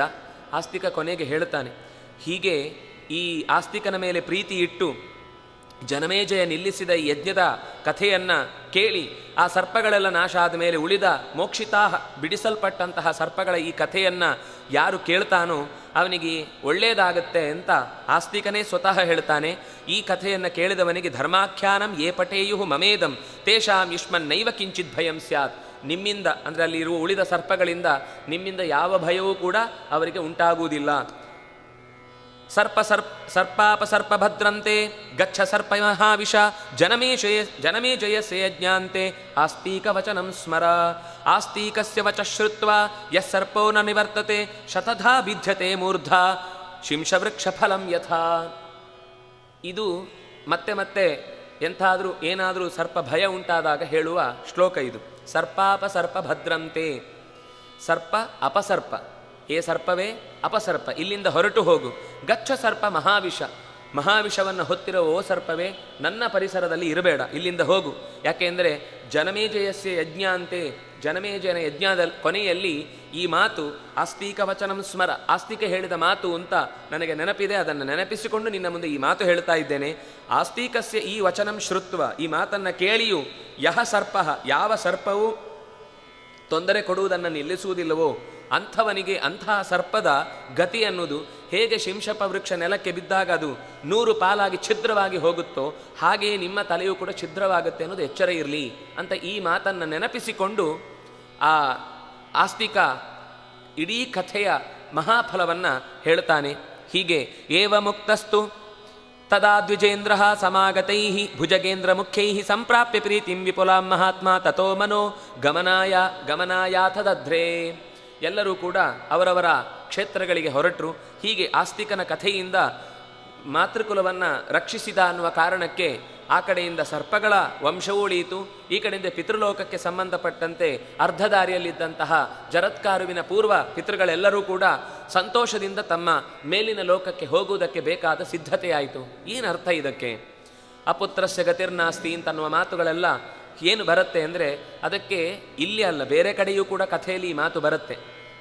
ಸರ್ಪ ಯಾವುದು ಮಕ್ಕಳಿಲ್ಲದವರಿಗೆ ಗತಿ ಇಲ್ಲ ಅಂದರೆ ಅರ್ಥ ಜ್ಞಾನವನ್ನು ಮುಂದೆ ಹರಿಯಲಿಕ್ಕೆ ಬಿಡಲಿಲ್ಲ ಅಂತ ಅಷ್ಟೇ ಅರ್ಥ ಹೊರತು, ಮಕ್ಕಳಿದ್ರೂ ಕೂಡ ಎಷ್ಟೋ ಸರ್ತಿ ತಮ್ಮ ಕರ್ತವ್ಯವನ್ನು ನೆರವೇರಿಸದೆ ತಂದೆ ತಾಯಿಗಳು ಒದ್ದಾಡೋದನ್ನು ನಾವು ನೋಡ್ತೇವೆ. ಅದನ್ನು ಆಚಾರ್ಯರು ಸ್ಪಷ್ಟವಾಗಿ ಹೇಳ್ತಾರೆ. ಮಹಾಭಾರತದ ಬೇರೆ ಕಥೆಗಳಲ್ಲೂ ಇದರ ಬಗ್ಗೆ ಮುಂದೆ ಮಂದಪಾಲ ಜರಿತೆಯ ಕಥೆಯಲ್ಲೂ ಕೂಡ ಈ ಮಾತು ಬರುತ್ತೆ. ಅಲ್ಲಿ ಸ್ಪಷ್ಟವಾಗಿ ಹೇಳ್ತಾರೆ, ಮಕ್ಕಳಿಲ್ಲದೇ ಇದ್ದರೂ ಕೂಡ ಅದಕ್ಕೆ ಹೇಳುವುದು ಹಿಂದೆ. ಹಾಗಾದರೆ ಯಾಕೆ ಹೇಳಿದರು ಪಿತೃ ಕಾರ್ಯವನ್ನೆಲ್ಲ ಮಕ್ಕಳೇ ಮಾಡಬೇಕು ಅಂದರೆ, ತಂದೆಯಾದವನು ಮಕ್ಕಳಿಗೆ ಮುಂದಿನ ಪೀಳಿಗೆಗೆ ಏನು ಸಂಸ್ಕಾರ ಕೊಡಬೇಕಿತ್ತು ಅದನ್ನು ಕೊಡಲಿಲ್ಲ ಅನ್ನುವ ಕಾರಣಕ್ಕೆ ಅವನಿಗೆ ಮೇಲೆ ತಡೆ ಬರುತ್ತೆ. ಅಕಸ್ಮಾತ್ ಒಬ್ಬ ಒಳ್ಳೆಯ ಶಿಷ್ಯನನ್ನು ಅವನು ತಯಾರು ಮಾಡಿದ್ದ ಅಂದರೆ ಅವನು ಕೂಡ ತನ್ನ ಮಹಾಲಯ ಶ್ರಾದ್ದ ಇತ್ಯಾದಿ ಮಾಡುವಾಗ ತನ್ನ ಗುರುಗಳಿಗೂ ಒಂದು ಪಿಂಡವನ್ನು ಇಡ್ಲಿಕ್ಕಿದೆ, ಅವನು ಇಟ್ಟ ಅಂದರೆ ಅವನಿಗೆ ಬೇಕಾದ ಗತಿ ಚೆನ್ನಾಗಿ ಆಗೇ ಆಗುತ್ತೆ. ಕೇವಲ ಮಕ್ಕಳಿಂದ ಮಾತ್ರ ಅಲ್ಲ, ಯಾವುದೇ ಒಬ್ಬ ಜ್ಞಾನಿಯಾದ ಹುಡುಗನನ್ನು, ನಮಗೆ ಎಷ್ಟು ಗೊತ್ತಿದೆಯೋ ಅಷ್ಟು, ನಾವೇನು ಸರ್ವಜ್ಞರಲ್ಲದೇ ಇದ್ದರು, ಶಾಸ್ತ್ರದ ಎಲ್ಲ ತಿಳುವಳಿಕೆ ಇಲ್ಲದೇ ಇದ್ದರು, ಒಂದು 4 ನಮ್ಮ ಪರಿಸರದಲ್ಲಿ ಇರುವಂತಹ ವ್ಯಕ್ತಿಗಳಿಗೆ ಸಂಸ್ಕಾರವನ್ನು ಕೊಡುವ ಪ್ರಭಾವವನ್ನು ಬೀರಿದರೆ, ಅದು ನಮ್ಮಲ್ಲಿದ್ದರೆ ಮಾತ್ರ ಪ್ರಭಾವ ಬೀರುತ್ತೆ. ಕೇವಲ ಹೇಳಿದರೆ ಮಕ್ಕಳು ಮಾಡಲ್ಲ, ನೀವೇ ಮಾಡಲ್ಲ, ನಮಗೇನು ಹೇಳ್ತೀರಿ ಅಂತ. ಹಾಗಾಗಿ ನಾವು ಅದನ್ನು ಪಾಲಿಸಿಕೊಳ್ಳುತ್ತಾ ನಮ್ಮ ಸುತ್ತ ಇದ್ದವರ ಮೇಲೆ ಪ್ರಭಾವ ಬೀರಿದ್ದು ಹೌದಾದರೆ ಖಂಡಿತ ಆ ಸಾಧನೆ, ಯಾಕೆಂದರೆ ನಮ್ಮ ಮೇಲಿನ ಲೋಕಕ್ಕೆ ಹೋಗುವುದಕ್ಕೆ ನಮ್ಮ ಸಾಧನೆ ಕಾರಣ ಹೊರತು ಮಕ್ಕಳು ಕಾರಣ ಅಲ್ಲ. ಮಕ್ಕಳನ್ನು ನಾವು ಚೆನ್ನಾಗಿ ಬೆಳೆಸಬೇಕು ಅನ್ನೋದಕ್ಕೋಸ್ಕರ ಮಾತ್ರ ಈ ಕಥೆಯ ಹಿನ್ನೆಲೆ ಹೇಳುವುದಷ್ಟೇ ಹೊರತು ಚೆನ್ನಾಗಿ ಬೆಳೆಸದೆ ಸಂಸ್ಕಾರ ಕೊಡಲಿಲ್ಲ ಅನ್ನುವ ಜವಾಬ್ದಾರಿ ನೆರವೇರಿಸಲಿಲ್ಲ. ಹಾಗಾಗಿ ಸ್ವಲ್ಪ ದಿವಸ ನೀವು ಆ ದಾರಿಯ ಮಧ್ಯದಲ್ಲಿ ನಿಲ್ಲಬೇಕು ಅನ್ನುವ ಸಂದೇಶವನ್ನು ಕೊಡುತ್ತೆ ಹೊರತು ನಾವು ನಮ್ಮ ಕರ್ತವ್ಯವನ್ನು ಮಾಡ್ತಾ ನಮ್ಮ ಅಧ್ಯಯನವನ್ನು ನಮ್ಮ ಸಾಧನೆಯನ್ನು ಮುಂದುವರಿಸುವುದರಿಂದಲೇ ನಮಗೆ ಏಳಿಗೆ ಹೊರತು ಮಕ್ಕಳು ಮಾಡುವುದರಿಂದ ನಮಗೆ ಮೋಕ್ಷ ಅಥವಾ ಸ್ವರ್ಗ ಸಿಕ್ಕುವುದು ಸಾಧನೆ ಆಗುವುದು ಅಂತ ಇಲ್ಲವೇ ಇಲ್ಲ. ನಮಗೆ ಹೋಗುವ ದಾರಿಯಲ್ಲಿ ಸ್ವಲ್ಪ ತಡೆ ಬರುವುದು ಮಾತ್ರ ನಾವು ಸಂಸ್ಕಾರ ಕೊಟ್ಟಿಲ್ಲ ಅನ್ನುವ ಕಾರಣಕ್ಕಷ್ಟೇ. ಹೀಗೆ ಆ ಕಥೆಯನ್ನು ಮುಂದುವರಿಸಿ ಮುಂದೆ ಯಯಾತಿಯ ಕಥೆಯನ್ನು ಹೇಳ್ತಾರೆ. ಯಯಾತಿಯ ಕಥೆಯನ್ನು ಹೇಳಿದ್ದರ ಉದ್ದೇಶ ಮಕ್ಕಳನ್ನು ಹೇಗೆ ಪಡೀಬೇಕು ಅಂತ. ಅಲ್ಲಿ ಅವನಿಗೆ 5 ಜನ ಮಕ್ಕಳಿದ್ರು, ಅವನಿಗೆ ಒಳ್ಳೆಯ ಗತಿಯಾಗುವುದು ಕೊನೆಯ ಮಗನಿಂದ. ಹಾಗಾಗಿ ಮಕ್ಕಳೆಲ್ಲರೂ ಕೂಡ ಯಾವತ್ತೂ ಕೂಡ ಏಳಿಗೆಗೆ ಕಾರಣರಾಗ್ತಾರೆ ಅಲ್ಲ ಅನ್ನುವ ಸಂಗತಿಯನ್ನು ಈ ಕಥೆ ಹೇಳುತ್ತೆ. ಈ ಕಥೆ ಶುರುವಾಗುವುದಕ್ಕೆ ಪೂರ್ವದಲ್ಲಿ ಒಂದಿಷ್ಟು ಅದರ ಪೂರ್ವ ಸಿದ್ಧತೆಯನ್ನು ಹೇಳುತ್ತಾರೆ. ಏನು ಅಂದರೆ ಯಯಾತಿ ಅವನಿಗೆ ಹೆಂಡತಿಯಾಗಿ ಬರುವ ಕಥೆ ದೇವಯಾನಿ. ದೇವಯಾನಿಯೇ ಯಾಕೆ ಯಯಾತಿಗೆ ಹೆಂಡತಿಯಾಗಿ ಬಂದ್ಲು ಅನ್ನೋದೊಂದು ಪೂರ್ವದಲ್ಲಿ ಮತ್ತೆ ಕಥೆ ಇದೆ. ಆ ಕಥೆ ಆಗುವುದಕ್ಕೆ ಬೇಕಾದ ಒಂದು ಹಿನ್ನೆಲೆಯನ್ನು ಹೇಳ್ತಾರೆ. ದೇವಲೋಕದಲ್ಲಿ ತುಂಬ ಜಿಜ್ಞಾಸೆ ನಡೀತಾ ಇರುತ್ತೆ. ಎಷ್ಟು ಯುದ್ಧಗಳು ನಡೆದರೂ ದೈತ್ಯರ ಸಂಖ್ಯೆ ಕಮ್ಮಿ ಆಗ್ತಾ ಇಲ್ಲ. ಯಾಕೆ ಅಂತ ಯೋಚನೆ ಮಾಡಿದರೆ ಸಂಜೀವಿನಿ ವಿದ್ಯೆಯನ್ನು ಶುಕ್ರಾಚಾರ್ಯರು ಚೆನ್ನಾಗಿ ಅದನ್ನು ಬಳಸಿಕೊಂಡು, ಯಾಕೆಂದರೆ ದೈತ್ಯರ ಪರವಾಗಿ ಶುಕ್ರಾಚಾರ್ಯರು ನಿಂತಿದ್ದಾರೆ, ದೇವತೆಗಳ ಪರವಾಗಿ ಬೃಹಸ್ಪತಿಗಳು ನಿಂತಿದ್ದಾರೆ. ಹಾಗಾದರೆ ಶುಕ್ರಾಚಾರ್ಯರನ್ನು ನಾವು ತುಂಬ ದೊಡ್ಡ ಸ್ಥಾನದಲ್ಲಿ ಪೂಜೆ ಮಾಡುವುದಕ್ಕೂ ಕೂಡ ಗ್ರಹದಲ್ಲಿ ಒಂದು ಸ್ಥಾನ ಇದೆ. ಅದರ ಜೊತೆಗೆ ಉಷನಸ್ ಅನ್ನೋದು ತುಂಬ ಎತ್ತರದ ಸ್ಥಾನ, ಕಮ್ಮಿಯ ಸ್ಥಾನ ಏನಲ್ಲ. ಯಾಕೆ ಅವನಿಗೆ ದೇವತಾ ಗಣದಲ್ಲಿ ಆಯ್ಕೆ ಮಾಡ್ತಾರೆ ಅಥವಾ ಪ್ರವೇಶಗೊಳಿಸ್ತಾರೆ ಅಂದರೆ ಭಗವಂತನ ಆದೇಶಕ್ಕೆ ಅನುಗುಣವಾಗಿ ಅವರು ದೈತ್ಯರ ಜೊತೆಗಿರುವುದು ಹೊರತು ಅವರಿಗೆ ದೈತ್ಯದ ಸಂಬಂಧದಿಂದ ಹಾಗೆ ಮಾಡುವುದಲ್ಲ. ಯಾಕೆಂದರೆ ಲೋಕದಲ್ಲಿ ಎಲ್ಲ ಕಡೆಯೂ ಕೂಡ ವಿದ್ಯೆಯನ್ನು ಬಿತ್ತುವುದು ಭಗವಂತನ ಗುಣ. ಇವರ ಮೂಲಕ ದೈತ್ಯರಲ್ಲೂ ವಿದ್ಯೆಯನ್ನು ಬಿತ್ತುತ್ತಾನೆ. ಆದರೆ ಅದನ್ನು ಹೇಗೆ ದುರುಪಯೋಗಪಡಿಸ್ಕೊಳ್ತಾರೆ ಅಂತ ಲೋಕಕ್ಕೆ ಗೊತ್ತಾಗಬೇಕಲ್ವಾ. ಅದಕ್ಕೋಸ್ಕರ ಶುಕ್ರಾಚಾರ್ಯರ ಮೂಲಕ ಅಲ್ಲಿ ಜ್ಞಾನ ಕೊಡಿಸಿದ್ದು ಹೊರತು ನಮಗೆ ಒಂದು ಗೊತ್ತಿರಬೇಕಾದ್ದೇನು ಅಂದರೆ ವಿದ್ಯೆ ಅದು ಸರಿಯೋ ತಪ್ಪೋ ಅನ್ನೋದು ಮುಖ್ಯ ಅಲ್ಲ, ವಿದ್ಯೆ ಯಾರ ಕೈ ಸೇರುತ್ತೆ ಅನ್ನೋದು ಮುಖ್ಯ. ಈಗ ಅಣುವಿಜ್ಞಾನ ಇದೆ ಅಂತ ಇಟ್ಕೊಳ್ಳಿ, ಒಬ್ಬ ಒಳ್ಳೆಯ ನಾಯಕನ ಕೈಗೆ ಸಿಕ್ಕಿದರೆ ಅವನದನ್ನು ಒಳ್ಳೆಯ ಉತ್ಪನ್ನಗಳಿಗೋಸ್ಕರ ಬೇಕಾದಷ್ಟು ಶಕ್ತಿಯ ಮೂಲವನ್ನಾಗಿ ಬಳಸಿಕೊಳ್ತಾನೆ. ಒಬ್ಬ ದುಷ್ಟನ ಕೈಗೆ ಸಿಕ್ಕಿದರೆ ಅವನು ಸಾಮ್ರಾಟ ಆಗಬೇಕು ಅಂತ ಬಯಸ್ತಾನೆ, ಜಗತ್ತನ್ನು ತಾನೇ ಹತೋಟಿಯಲ್ಲಿ ಇಟ್ಕೊಳ್ಬೇಕು ಅಂತ ಬಯಸ್ತಾನೆ. ಹಾಗಾಗಿ ವಿದ್ಯೆ ಸರಿಯೋ ತಪ್ಪೋ ಕೇಳಿದರೆ ವಿದ್ಯೆ ಸರಿಯೂ ಅಲ್ಲ ತಪ್ಪೂ ಅಲ್ಲ. ಹಿಂದೆ ತಪಸ್ಸಿತ್ತಲ್ವ, ಹಾಗೆ ತಪಸ್ಸು ಒಳ್ಳಿತೋ ಕೆಡುಕೋ, ತಪಸ್ಸು ಒಳ್ಳಿತೂ ಅಲ್ಲ ಕೆಡುಕೂ ಅಲ್ಲ. ಯಾಕೆಂದರೆ ಹಿರಣ್ಯಕಶಿಪು ತಪಸ್ಸು ಮಾಡಿದ್ದಾನೆ, ಧ್ರುವನೂ ತಪಸ್ಸು ಮಾಡಿದ್ದಾನೆ. ಹಿರಣ್ಯಕಶಿಪುವಿನ ತಪಸ್ಸಿನಲ್ಲಿ ಇದ್ದ ಉದ್ದೇಶ ಈ ದೇವತೆಗಳಿಂದ ಎಲ್ಲ ಜಗತ್ತಿನ ಅಧಿಕಾರವನ್ನು ಪಡೆದು ಅದನ್ನು ತನ್ನ ಸ್ವಾರ್ಥಕ್ಕೆ ಬಳಸಬೇಕು ಅಂತ ಅಷ್ಟೇ ಯೋಚನೆ ಇದ್ದದ್ದು.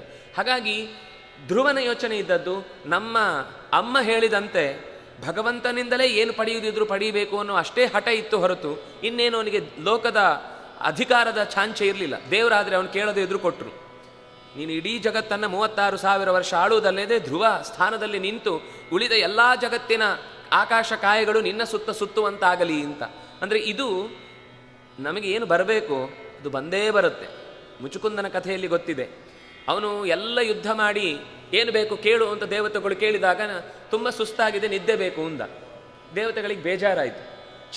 ಇಷ್ಟು 1000 ವರ್ಷ ಮೈ ಕೈಯೆಲ್ಲ ಗಾಯ ಮಾಡಿಕೊಂಡು ಜೀವದ ಹಂಗು ತೊರೆದು ಇಷ್ಟು ಕಷ್ಟಪಟ್ಟದಕ್ಕೆ ಇವನು ನಿದ್ದೆ ಕೇಳ್ತಾನಲ್ವಾ. ಭಗವಂತ ಹೇಳಿದ, ನೀವು ಯೋಚನೆ ಮಾಡಬೇಡಿ, ಅವನು ಏನು ಕೇಳಿದರೂ ಕೂಡ ಅದನ್ನು ಹೇಗೆ ಸರಿ ಮಾಡಬೇಕು ಅಂತ ನನಗೆ ಗೊತ್ತಿದೆ. ಆದರೆ ಭಗವಂತ ಕೃಷ್ಣನಾಗಿ ಬರುವ ತನಕ ಅವನು ಅದೇ ನಿದ್ದೆಯಲ್ಲಿದ್ದ. ಕಾಲಯವನನ್ನು ಕೊಲ್ಲಿಸುವ ಮೂಲಕ ಅವನ ಕಣ್ಣಿನಿಂದ ಹೊರಟ ಆ ಬೆಂಕಿ ಕಾಲಯವನನ್ನು ಸುಟ್ಟಿತು. ಅವನಿಗೆ ಪುಣ್ಯದ ಫಲ ಏನು ಕೊಡಬೇಕಿತ್ತು, ಮೋಕ್ಷದ ದರ್ಶನ ಏನು ಮಾಡಿಸ್ಬೇಕಿತ್ತು, ಜ್ಞಾನದ ಹಂಚಿಕೆ ಏನು ಕೊಡಬೇಕಿತ್ತು, ಅದನ್ನು ಪೂರ್ತಿಯಾಗಿ ಅವನಿಗೆ ಧಾರೆ ಎರೆದ. ಇಂದ್ರ ಪದವಿ ಬೇಕು ಅಂತ ಕೇಳಲಿಕ್ಕೆ ಹೊರಟ ಕುಂಭಕರ್ಣನ ಬಾಯಿಯಲ್ಲಿ ನಿದ್ರಾ ಪದವಿ ಆಯಿತದು. ಆದರೆ ನಿದ್ರೆ ಬೇಕು ಅಂತ ಕೇಳಿದ ಮುಚುಕುಂದನ ಬಾಯಿಯಲ್ಲಿ ಅವನಿಗೆ ಮೋಕ್ಷದ ದಾರಿ ಆಯಿತು. ಹಾಗಾಗಿ ದೇವರ ಹತ್ರ ಏನು ಕೇಳಬೇಕು ಅಂತ ನಮಗೆ ಗೊತ್ತಿಲ್ಲ ಅಂದರೂ ನಮ್ಮ ಭಕ್ತಿ ಸ್ವಚ್ಛ ಆದರೆ ದೇವರು ಏನು ಕೇಳಿಸ್ಬೇಕೋ ಅದನ್ನೇ ಕೇಳಿಸ್ತಾನೆ. ನಾವೇನೇನೋ ಪ್ಲ್ಯಾನ್ ಮಾಡ್ತೇವೆ. ಈಗ ಹಿರಣ್ಯಕಶಿಪು ಎಷ್ಟು ಪ್ಲ್ಯಾನ್ ಮಾಡಿದ್ದ, ಎಲ್ಲ ಪ್ಲ್ಯಾನು ನೀರಲ್ಲಿ ಹೋಮ ಆಯಿತು. ಯಾವ ರೀತಿಯಿಂದಲೂ ಅದನ್ನು ಉಳಿಸ್ಕೊಳ್ಳಿಕ್ಕಾಗಲಿಲ್ಲ. ಹಾಗೆಯೇ ಇದು ಒಂದು ಅಂಥದ್ದೇ. ದೇವರ ಯೋಚನೆ ಹೇಗಿರುತ್ತೆ ಅಂತ ಅನ್ನೋದನ್ನು ನಾವು ಪ್ರಕೃತಿಯನ್ನು ಮೀರಿ ಏನಾದರೂ ನಮ್ಮ ದಬ್ಬಾಳಿಕೆ ಏನಾದರ ಮೇಲೆ ಮಾಡ್ತಾ ನಾವು ಬೇಕಾದನ್ನು ಸಾಧಿಸ್ತೇವೆ ಅಂತ ಹೊರಟ್ರೆ ಪ್ರಕೃತಿ ತನ್ನನ್ನು ತಾನು ಉಳಿಸಿಕೊಳ್ಳಿಕ್ಕೆ ಬೇಕಾದ ಕೆಲಸ ತಾನಾಗಿ ಮಾಡಿಕೊಳ್ಳುತ್ತೆ ಅನ್ನೋದಕ್ಕೆ ಈ ಸಂಜೀವಿನಿ ವಿದ್ಯೆಯ ಹರಿವು ಅನ್ನೋದರ ಕಥೆಯನ್ನು ಬಹಳ ಸುಂದರವಾಗಿ ಹೇಳುತ್ತಾರೆ. ದೇವತೆಗಳು ಜಿಗೀಷಯ ತಥೋ ದೇವ ವವ್ರಿರೇಂಗಿರಸಮ್ಮುನಿಂ ಆಂಗಿರಸಮ್ಮುನಿಂ ಪೌರೋಹಿತ್ಯೇನ ಯಾಜ್ಯಾರ್ಥೆ ಕಾವ್ಯಂ ತೂಷಣ ಸಂಪರೇ. ದೇವತೆಗಳು ಅಷ್ಟು ದೊಡ್ಡ ಸಾಧನೆಯ ಮಾರ್ಗದಲ್ಲಿ ಇದ್ದವರಾದರೂ ಕೂಡ ತಮ್ಮ ಕಾರ್ಯವನ್ನು ನೆರವೇರಿಸಲಿಕ್ಕೆ ಒಬ್ಬ ಪುರೋಹಿತ ಬೇಕು ಅಂತ ಆಂಗಿರಸಂ ಬೃಹಸ್ಪತ್ಯಾಚಾರ್ಯರನ್ನು ಒಪ್ಪಿಕೊಂಡ್ರು. ದೈತ್ಯರಿಗೂ ಆಗಲಿಲ್ಲ ಹಾಗೇ ಯುದ್ಧ ಗೆದ್ದು ಬರಲಿಕ್ಕೆ. ಅವರು ಕೂಡ ಉಶನಸಂ ವವ್ರೇ, ಉಶನಸನನ್ನು ವರ್ಣೆ ಮಾಡಿದ್ರಂತೆ, ನೀವು ನಮ್ಮ ಪುರೋಹಿತರಾಗಿ ಬರಬೇಕು ಅಂತ. ಹಾಗಾದರೆ ಪುರೋಹಿತ ಅನ್ನುವ ಶಬ್ದ ನಾವು ಇವತ್ತು ವಿದೇಶದಿಂದ ಪಾದ್ರಿಗಳು ಮಾಡುವ ಕೆಲಸವನ್ನಲ್ಲ ಪುರೋಹಿತರು ಮಾಡುವುದು. ಅವರು ಆ ಶಬ್ದವನ್ನು ಪುರೋಹಿತಶಾಹಿ ಅಂತ ಇದರ ಮೇಲೆ ಹೇರಿದ್ದು. ವಸ್ತುತಃ ಅರ್ಥವೇ ಇಲ್ಲ. ಅಗ್ನಿಮೀಳೆ ಪುರೋಹಿತಂ, ಪುರೋಹಿತ ಅನ್ನುವ ಶಬ್ದಕ್ಕರ್ಥ ಪುರ, ಮುಂದೆ ಬರುವಂತಹ ಅಪಾಯವನ್ನು ಅರಿತು ಹಿತವನ್ನು ಬಯಸುವವನು ಅಥವಾ ಪೂರ್ಣ ಪ್ರಮಾಣದ ಹಿತವನ್ನು ಕೊಡುವವನು. ಅಂದರೆ ಪುರೋಹಿತ ಅನ್ನುವ ಶಬ್ದ ನಮ್ಮ ಮನೆಗೆ ಇವತ್ತು ಹೇಗೆ ಫ್ಯಾಮಿಲಿ ಡಾಕ್ಟರ್ ಅಂತಿದ್ದಾರೋ ಹಾಗೆ ನಮ್ಮ ಮನೆಗೆ ಕುಲಗುರುಗಳು ಅಂತ ಅರ್ಥ. ಯಾರೇ ಆದರೂ ಕೂಡ ಏನೇ ಸಮಸ್ಯೆಗಳು ಬಂದಾಗಲೂ ಒಂದು ಸರ್ತಿ ನಮ್ಮ ಆಗು ಹೋಗುಗಳನ್ನು ಅವರ ಹತ್ರ ಡಿಸ್ಕಸ್ ಮಾಡಿ ನಾವು ಅದನ್ನು ನಿರ್ಣಯ ತೆಗೆದುಕೊಳ್ಳುವುದಕ್ಕೋಸ್ಕರ ಇರುವಂತಹ ಒಬ್ಬ ಹಿರಿಯ ಸ್ಥಾನದ ವ್ಯಕ್ತಿಯಷ್ಟೇ ಹೊರತು ಅದು ಒಂದು ಪೋಸ್ಟ್ ಅಲ್ವೇ ಅಲ್ಲ. ತಂದೆ ತಾಯಿ ಹೇಗೋ ಗುರು ಹೇಗೋ ಹಾಗೆ ಮನೆಗೆ ಒಂದು ಪುರೋಹಿತರು ಅಂತ ಅನ್ನೋದು ಮುಖ್ಯ. ಅದನ್ನು ದೇವತೆಗಳೂ ನಡೆಸಿದರು, ದೈತ್ಯರೂ ನಡೆಸಿದರು, ಅವರೂ ಬಿಡಲಿಲ್ಲ. ನಾವು ಅವರಿಗಿಂತ ಕಡೆ ಇವತ್ತು ಯೋಚನೆ ಮಾಡಿದರೆ. ಅದರಿಂದಾಗಿ ಕಾವ್ಯನನ್ನು ಅಂದರೆ ಶುಕ್ರಾಚಾರ್ಯರನ್ನು ವಹಿಸಿಕೊಂಡು ಎಲ್ಲ ರೀತಿಯಾದಂತಹ ತಮ್ಮ ಕರ್ಮಾಂಗಗಳಲ್ಲಿ ಮುಂದಿಟ್ಟುಕೊಂಡು ಅವರ ಅಪ್ಪಣೆಯನ್ನು ಪಡೆದು ನಡೆಸ್ತಾ ಇದ್ರು. ತಾನ್ ಪುನರ್ಜೀವಯಾಮಾಸ ಕಾವ್ಯೋ ವಿದ್ಯಾಬಲಾಶ್ರಯಾತ್ ತತಸ್ಥೆ ಪುನರುತ್ಥಾಯ ಯೋಧಯಾಂಚಕ್ರರೇ ಸುರಾನ್. ಸುರರು ಯುದ್ಧ ಮಾಡಿ ದೈತ್ಯರನ್ನು ಸಂಹಾರ ಮಾಡಿದರೆ ಮತ್ತೆ ಈ ಶುಕ್ರಾಚಾರ್ಯರು ಅವರನ್ನು ಈ ಸಂಜೀವಿನಿ ವಿದ್ಯೆಯಲ್ಲಿ ಹೇಳಿ ಒಂದು ಸರ್ತಿ ನೀರಲ್ಲಿ ಅದ್ದಿ ತೆಗೆದು ಬಿಟ್ಟರೆ ಎಲ್ಲ ಮತ್ತೆ ಬದುಕಿ ಎದ್ದು ಬರ್ತಾ ಇದ್ರು. ನಾವು ಎಷ್ಟು ಯುದ್ಧ ಮಾಡಿದರೂ ಎಲ್ಲ ವ್ಯರ್ಥ ಆಗ್ತಾ ಇದೆ ಅಂತ ಗೊತ್ತಾಯಿತು. ಆವಾಗ ನಹಿ ವೇದ ಸತಾಂ ವಿದ್ಯಾಂ ಯಾಂ ಕಾವ್ಯೋ ವೇತ್ತಿ ವೀರ್ಯವಾನ್ ಸಂಜೀವಿನೀಂ ತಥೋ ದೇವಾಹ ವಿಷಾದಂ ಅಗಮನ್ ಪರಂ. ನಾವು ಹಾಗಾದರೆ ಇನ್ನು ಮುಂದೆ ಗೆಲ್ಲುವುದು ಕನಸಿನ ಮಾತು. ಆ ವಿದ್ಯೆ ಅವರ ಹತ್ರ ಇರುವ ತನಕವೂ ಕೂಡ ಖಂಡಿತ ನಾವು ನಮ್ಮ ನಿಜವಾದ ಗೆಲುವನ್ನು ಸಿದ್ಧಿ ರೂಪದಲ್ಲಿ ಪಡೀಲಿಕ್ಕೆ ಸಾಧ್ಯ ಇಲ್ಲ. ಶುಕ್ರೇ ತಾಂ ಆಹಾರ ವಿಕ್ಷಿಪ್ರಂ ಭಾಗಭಾಂಗ್ನೋ ಭವಿಷ್ಯಸಿ ವೃಷಪರ್ವ ಸಮೀಪೇ ಹಿ ಶಕ್ಯೋ ದ್ರಷ್ಟುಂ ತ್ವಯಾ ದ್ವಿಜಃ. ಹೀಗೆ ಇವರು ದೇವತೆಗಳೆಲ್ಲ ಸೇರಿಕೊಂಡು ಭರದ್ವಾಜನ ಮಗನ ಹತ್ತಿರ ಬೃಹಸ್ಪತ್ಯಾಚಾರ್ಯರ ಮಗನ ಹತ್ತಿರ ಬಂದು ಕೇಳಿದ್ರಂತೆ, ನಿನ್ನ ಮಗನನ್ನು ಶುಕ್ರಾಚಾರ್ಯರ ಹತ್ರ ವಿದ್ಯಾಭ್ಯಾಸಕ್ಕೆ ಅಂತ ಕಳುಹಿಸಿಕೊಡು. ಅದರ ಮೂಲಕ ಕಳಿಸ್ಕೊಡ್ಬೇಕು ಅಂದರೆ ಕೇವಲ ಶುಕ್ರಾಚಾರ್ಯರ ಹತ್ರ ಅಲ್ಲ, ವೃಷಪರ್ವ ಸಮೀಪೆ, ವೃಷಪರ್ವ ಅಂತ ಆಗ ಆ ರಾಕ್ಷಸರ ಒಡೆಯ, ಅವನ ಹತ್ರ ಕಳಿಸ್ಬೇಕೇ ಆಗುತ್ತೆ. ಯಾಕೆಂದರೆ ಅವರು ಶುಕ್ರಾಚಾರ್ಯ ಇರುವುದೇ ಅಲ್ಲಿ. ಹಾಗಾಗಿ ಆ ರಾಕ್ಷಸನ ಹತ್ರನೇ ಕಳಿಸ್ಬೇಕಾಗತ್ತೆ. ಒಂದು ದೊಡ್ಡ ದೇವ ಕಾರ್ಯ, ತುಂಬ ಅಪಾಯಕ್ಕೆ ತಳ್ಳುತ್ತಾ ಇದ್ದೇವೆ ಅಂತ ನಮಗೆ ಗೊತ್ತು. ಆದರೆ ತುಂಬ ದೊಡ್ಡ ಕೆಲಸ ಆಗುವಾಗ ದೊಡ್ಡ ರಿಸ್ಕೇ ತಗೊಳ್ಬೇಕು. ಚಿಕ್ಕ ರಿಸ್ಕಿಂದ ಯಾವತ್ತೂ ದೊಡ್ಡ ಕೆಲಸ ಆಗೋದಿಲ್ಲ. ಯಾವಾಗಲೂ ದೊಡ್ಡ ಕೆಲಸ ಆಗಬೇಕಾದ್ರೆ ದೊಡ್ಡ ರಿಸ್ಕೇ ತಗೊಳ್ಬೇಕು.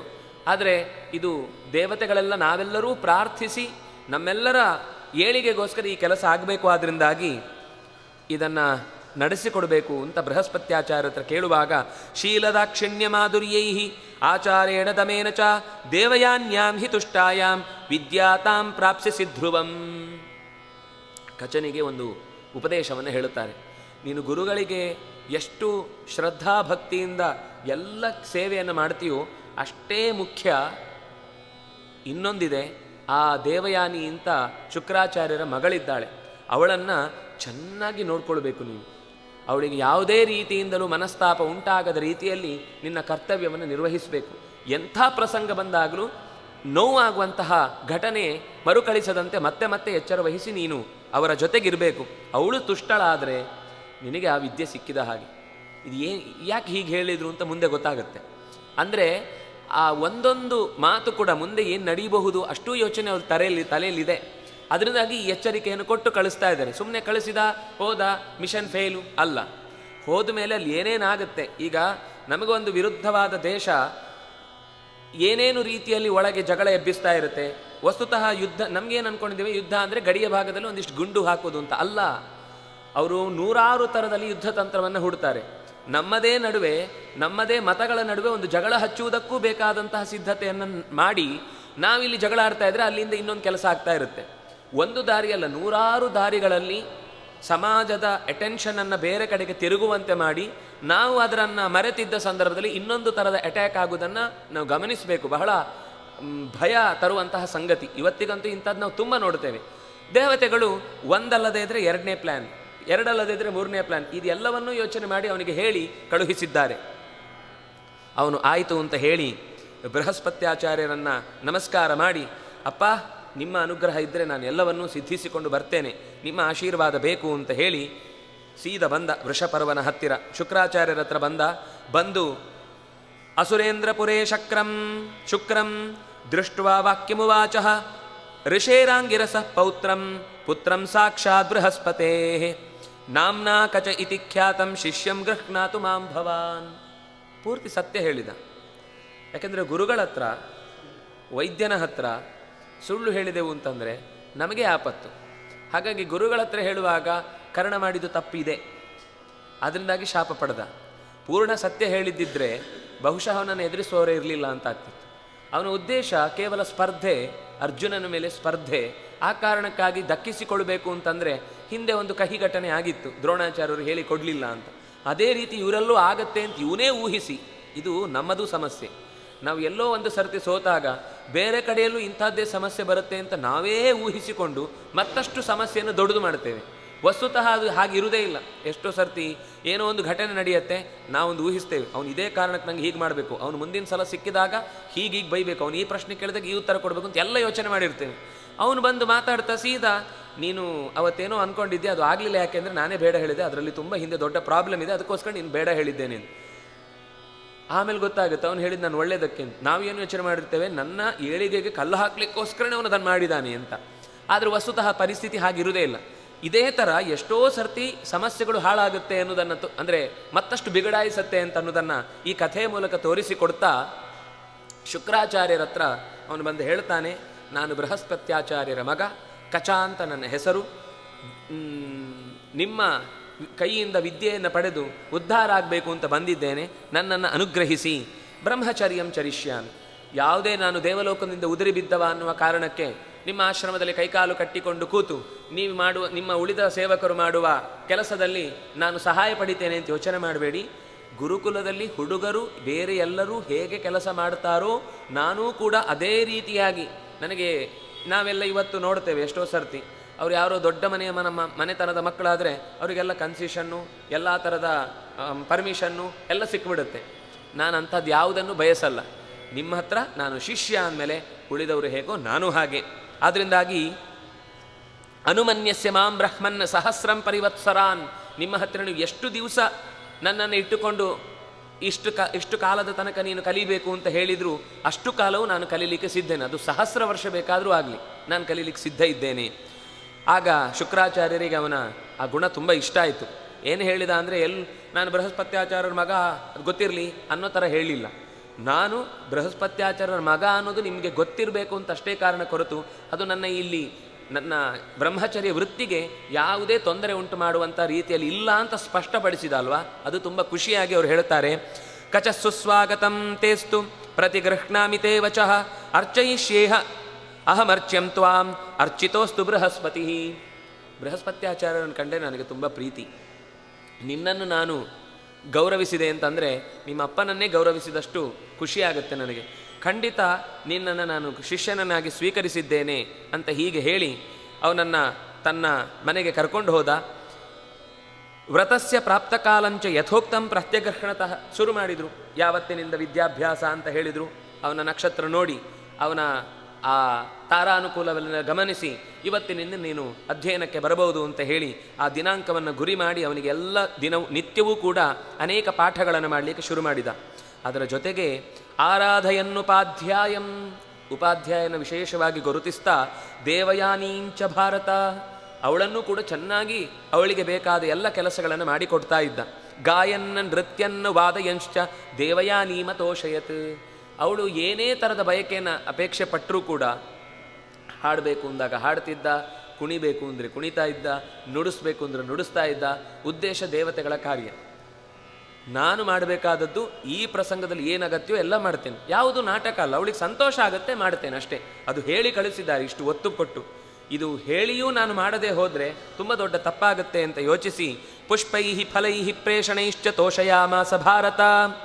ಸಹಜವಾಗಿ ಅವಳ ನಿತ್ಯದ ಪೂಜೆಗೆ ಅವಳ ಅನುಷ್ಠಾನಕ್ಕೆ ಏನೇನು ಅವಳು ಮಾಡಬೇಕಾದ ಕರ್ಮದ ಸಹಾಯವಾಗಿ ಹಣ್ಣು ತರುವುದು, ಹೂ ತರುವುದು ಇತ್ಯಾದಿಗಳನ್ನೆಲ್ಲವನ್ನು ಕೂಡ ತಾನು ಮಾಡಿ ತೋರಿಸ್ತಾ ಇದ್ದ. ಅವಳು ಕೂಡ ಅಷ್ಟೇ ಅದನ್ನು ಯಾವತ್ತೂ ಕೂಡ ಮಾಡಿಸಬೇಕು ಅಂತ ಅವಳು ಮಾಡ್ತಿರಲಿಲ್ಲ. ಮಾಡ್ತಾನೆ ಅಂತಂದಾಗ ಬಹಳ ಸಂತೋಷ, ತಾನೂ ಜೊತೆಗೆ ಸೇರಿಕೊಂಡು ಅವನ ಕೆಲಸದಲ್ಲಿ ತಾನೂ ಸಹಾಯಳಾಗಿ ನಿಂತಿದ್ಲು. ಹೀಗೆ ಪಂಚವರ್ಷ ಸಹಸ್ರಂತೆ ಕಚಸ್ಯ ಚರತೋ ವ್ರತಂ ತತ್ರಾತೀಯು ಅಥೋ ಬುದ್ಧ್ವಾ ದಾನವಾಂಸ್ತಂ ತತಃ ಕಚಂ. ಇವನು ಬಹಳ ದಿವಸ ಈ ಗುರುಗಳ ಹತ್ತಿರ ಗುಟ್ಟುಗುಟ್ಟಾಗಿ ಎಲ್ಲ ಪಾಠ ಕಲಿತಾನೆ, ದೇವಯಾನಿಯನ್ನು ಚೆನ್ನಾಗಿ ಮಾತಾಡಿಸ್ತಾನೆ. ಗುರುಗಳ ಮಗಳನ್ನೇ ಹೀಗೇ ಏನೋ ಮಾಡಿ ಏನೋ ಪ್ಲ್ಯಾನ್ ಮಾಡ್ತಾ ಇದ್ದಾರೆ ಇವರು. ಅದರಿಂದಾಗಿ ಇದನ್ನು ಬಿಡಬಾರ್ದು ಅಂತ ಬಹಳ ಎಚ್ಚರಿಕೆಯ ಮೂರನೆಯ ಕಣ್ಣನ್ನು ಇಟ್ಟು ದೈತ್ಯರು ಅವರನ್ನು ಗಮನಿಸ್ತಾ ಇದ್ರು. ಒಂದು ದಿವಸ ಇವನು ಹೀಗೆ ಬಿಟ್ಟರೆ ಬಹಳ ಕಷ್ಟ ಇದೆ ಅಂತ ಯೋಚಿಸಿ ಗಾರಕ್ಷಂತಂ ವನೇ ದೃಷ್ಟ್ವಾ ರಹಸ್ಯೇಕಂ ಅಮರ್ಷಿತಾ ಜಘ್ನು ದ್ವೇಷಾತ್ ವಿದ್ಯಾರಕ್ಷಾರ್ಥಮೇವ ಚ. ಅವರಿಗೆ ಗೊತ್ತಾಗಿತ್ತು, ಅವರ ಇಂಟರ್ಪೋಲು ಗಟ್ಟಿ ಇತ್ತು, ಸಾಮಾನ್ಯ ಅಲ್ಲ. ಅವರು ಕೂಡ ಹಾಗೆ ಯೋಚನೆ ಮಾಡಿದರು, ಇವನು ವಿದ್ಯೆಯನ್ನು ಪಡಿಲಿಕ್ಕೋಸ್ಕರನೇ ಬಂದಿದ್ದಾನೆ. ಒಂದು ದಿವಸ ಅವನೆಲ್ಲೋ ಹಸುವನ್ನು ಮೇಯಿಸ್ಲಿಕ್ಕೆ ಹೋಗಿದ್ದಾನೆ, ಒಬ್ಬನೇ ಇದ್ದ, ಯಾರೂ ಇರಲಿಲ್ಲ. ಗೊತ್ತಾಯಿತು ತಕ್ಷಣ ಎಲ್ಲ ದೈತ್ಯರು ಒಟ್ಟಾಗಿ ಮುಗಿಬಿದ್ದು ಅವನಿಗೆ ಗೊತ್ತಾಗುವ ಮುನ್ನವೇ ಅವನನ್ನು ಹೊಡೆದುರುಳಿಸಿ ಅವನ ರಕ್ತ ದೇಹದ ಪ್ರತಿಯೊಂದು ಅಂಗಾಂಗಗಳನ್ನು ಕೂಡ ಕಡಿದು ತುಂಡರಿಸಿ ಎಲ್ಲ ತೋಳಗಳಿಗೆ, ನರಿಗಳಿಗೆ, ಬೇರೆ ಬೇರೆ ಪ್ರಾಣಿಗಳಿಗೆ ಹಂಚಿಬಿಟ್ರು. ಯಾಕೆಂದರೆ ಅಲ್ಲೇ ತುಂಡು ಬಿದ್ದಿದ್ರೆ ಮತ್ತೆ ಅವರು ಮಂತ್ರವನ್ನು ಹೇಳಿ ಉಜ್ಜೀವನಗೊಳಿಸಿ ಬಿಡುತ್ತಾರೆ ಅಂತ ಯೋಚನೆ ಮಾಡಿ ಅವುಗಳು ತಿನ್ನುವ ತನಕ ಆ ಪ್ರಾಣಿ ಪಕ್ಷಿಗಳು ಯಾರ್ಯಾರು ಮಾಂಸವನ್ನು ತಿನ್ನುವವುಗಳೆಲ್ಲ ಹಂಚಿ ಬಂದಿದ್ದಾರೆ. ಬಂದ ಮೇಲೆ ಹತ್ವಾ ಶಾಲಾವೃಕೇಭ್ಯ ಪ್ರಾಯಚ್ಛನ್, ಎಷ್ಟು ಅಂದರೆ ಹುಡುಕಿ ಗೃಧ್ರ ಪಕ್ಷಿಗಳನ್ನೆಲ್ಲ ಹುಡುಕಿಕೊಂಡು ಹೋಗಿ ಅದಕ್ಕೆ ಬಡಿಸಿದ್ದಾರಂತೆ. ಯಾವತ್ತೂ ಕೂಡ ಇನ್ನು ತಪ್ಪಿಯೂ ಮತ್ತೆ ಹುಟ್ಟಬಾರ್ದು ಆ ಹುಡುಗ ಅಂತ. ಇಷ್ಟ ಆಯಿತು. ತಥೋ ಗಾವಃ ವಿನಿವೃತ್ತಾಃ ಅಗೋಪಾಃ ಸ್ವಂ ನಿವೇಶನಂ. ಅಗೋಪಾಃ ಕಾಪಾಡುವವನು ಇಲ್ಲದೇ ಇರುವ ಹಸುಗಳು ಮನೆಗೆ ಬಂದವಂತೆ. ಪ್ರತಿ ದಿವಸ ಆ ಹೊತ್ತಿಗೆ ಬರುವವುಗಳು ನೋಡಿದರೆ ಅದರ ಜೊತೆಗೆ ಕರ್ಕೊಂಡು ಹೋದವ ಬರಲಿಲ್ಲ. ದೇವಯಾನಿಗೆ ದೊಡ್ಡ ಪ್ರಶ್ನೆ ಕಾಡಿತು, ಯಾಕೆ ಬರಲಿಲ್ಲ?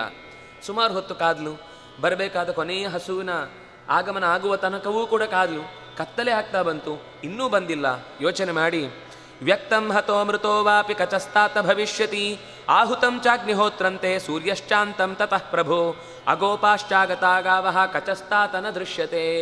ಅಪ್ಪನ ಹತ್ರ ಬಂದು ಹೇಳ್ತಾಳೆ, ಹಸುಗಳು ಬಂದಾಯಿತು, ಕತ್ತಲೆಯೂ ಆಗಿ ಹೋಯಿತು, ನಿತ್ಯದ ಕರ್ಮಗಳನ್ನೆಲ್ಲವನ್ನೂ ಕೂಡ ಯಥಾಪ್ರಕಾರ ಮಾಡಬೇಕಾದದ್ದಕ್ಕೆ ಕಚ ಇಲ್ಲದೇ ಇದ್ದದ್ರಿಂದ ನಿಲ್ತು ಹೋಗ್ತಾ ಇದೆ. ಅದರಿಂದಾಗಿ ಕಚ ಬರಲಿಲ್ಲ, ಏನಾಯಿತು ಅಂತ ನನಗೆ ಗೊತ್ತಾಗ್ತಾ ಇಲ್ಲ. ತಂವಿನಾನ್ ನಚ ಜೀವೇಯಂ ಇತಿ ಸತ್ಯಂ ಬ್ರವೀಮಿತೆ.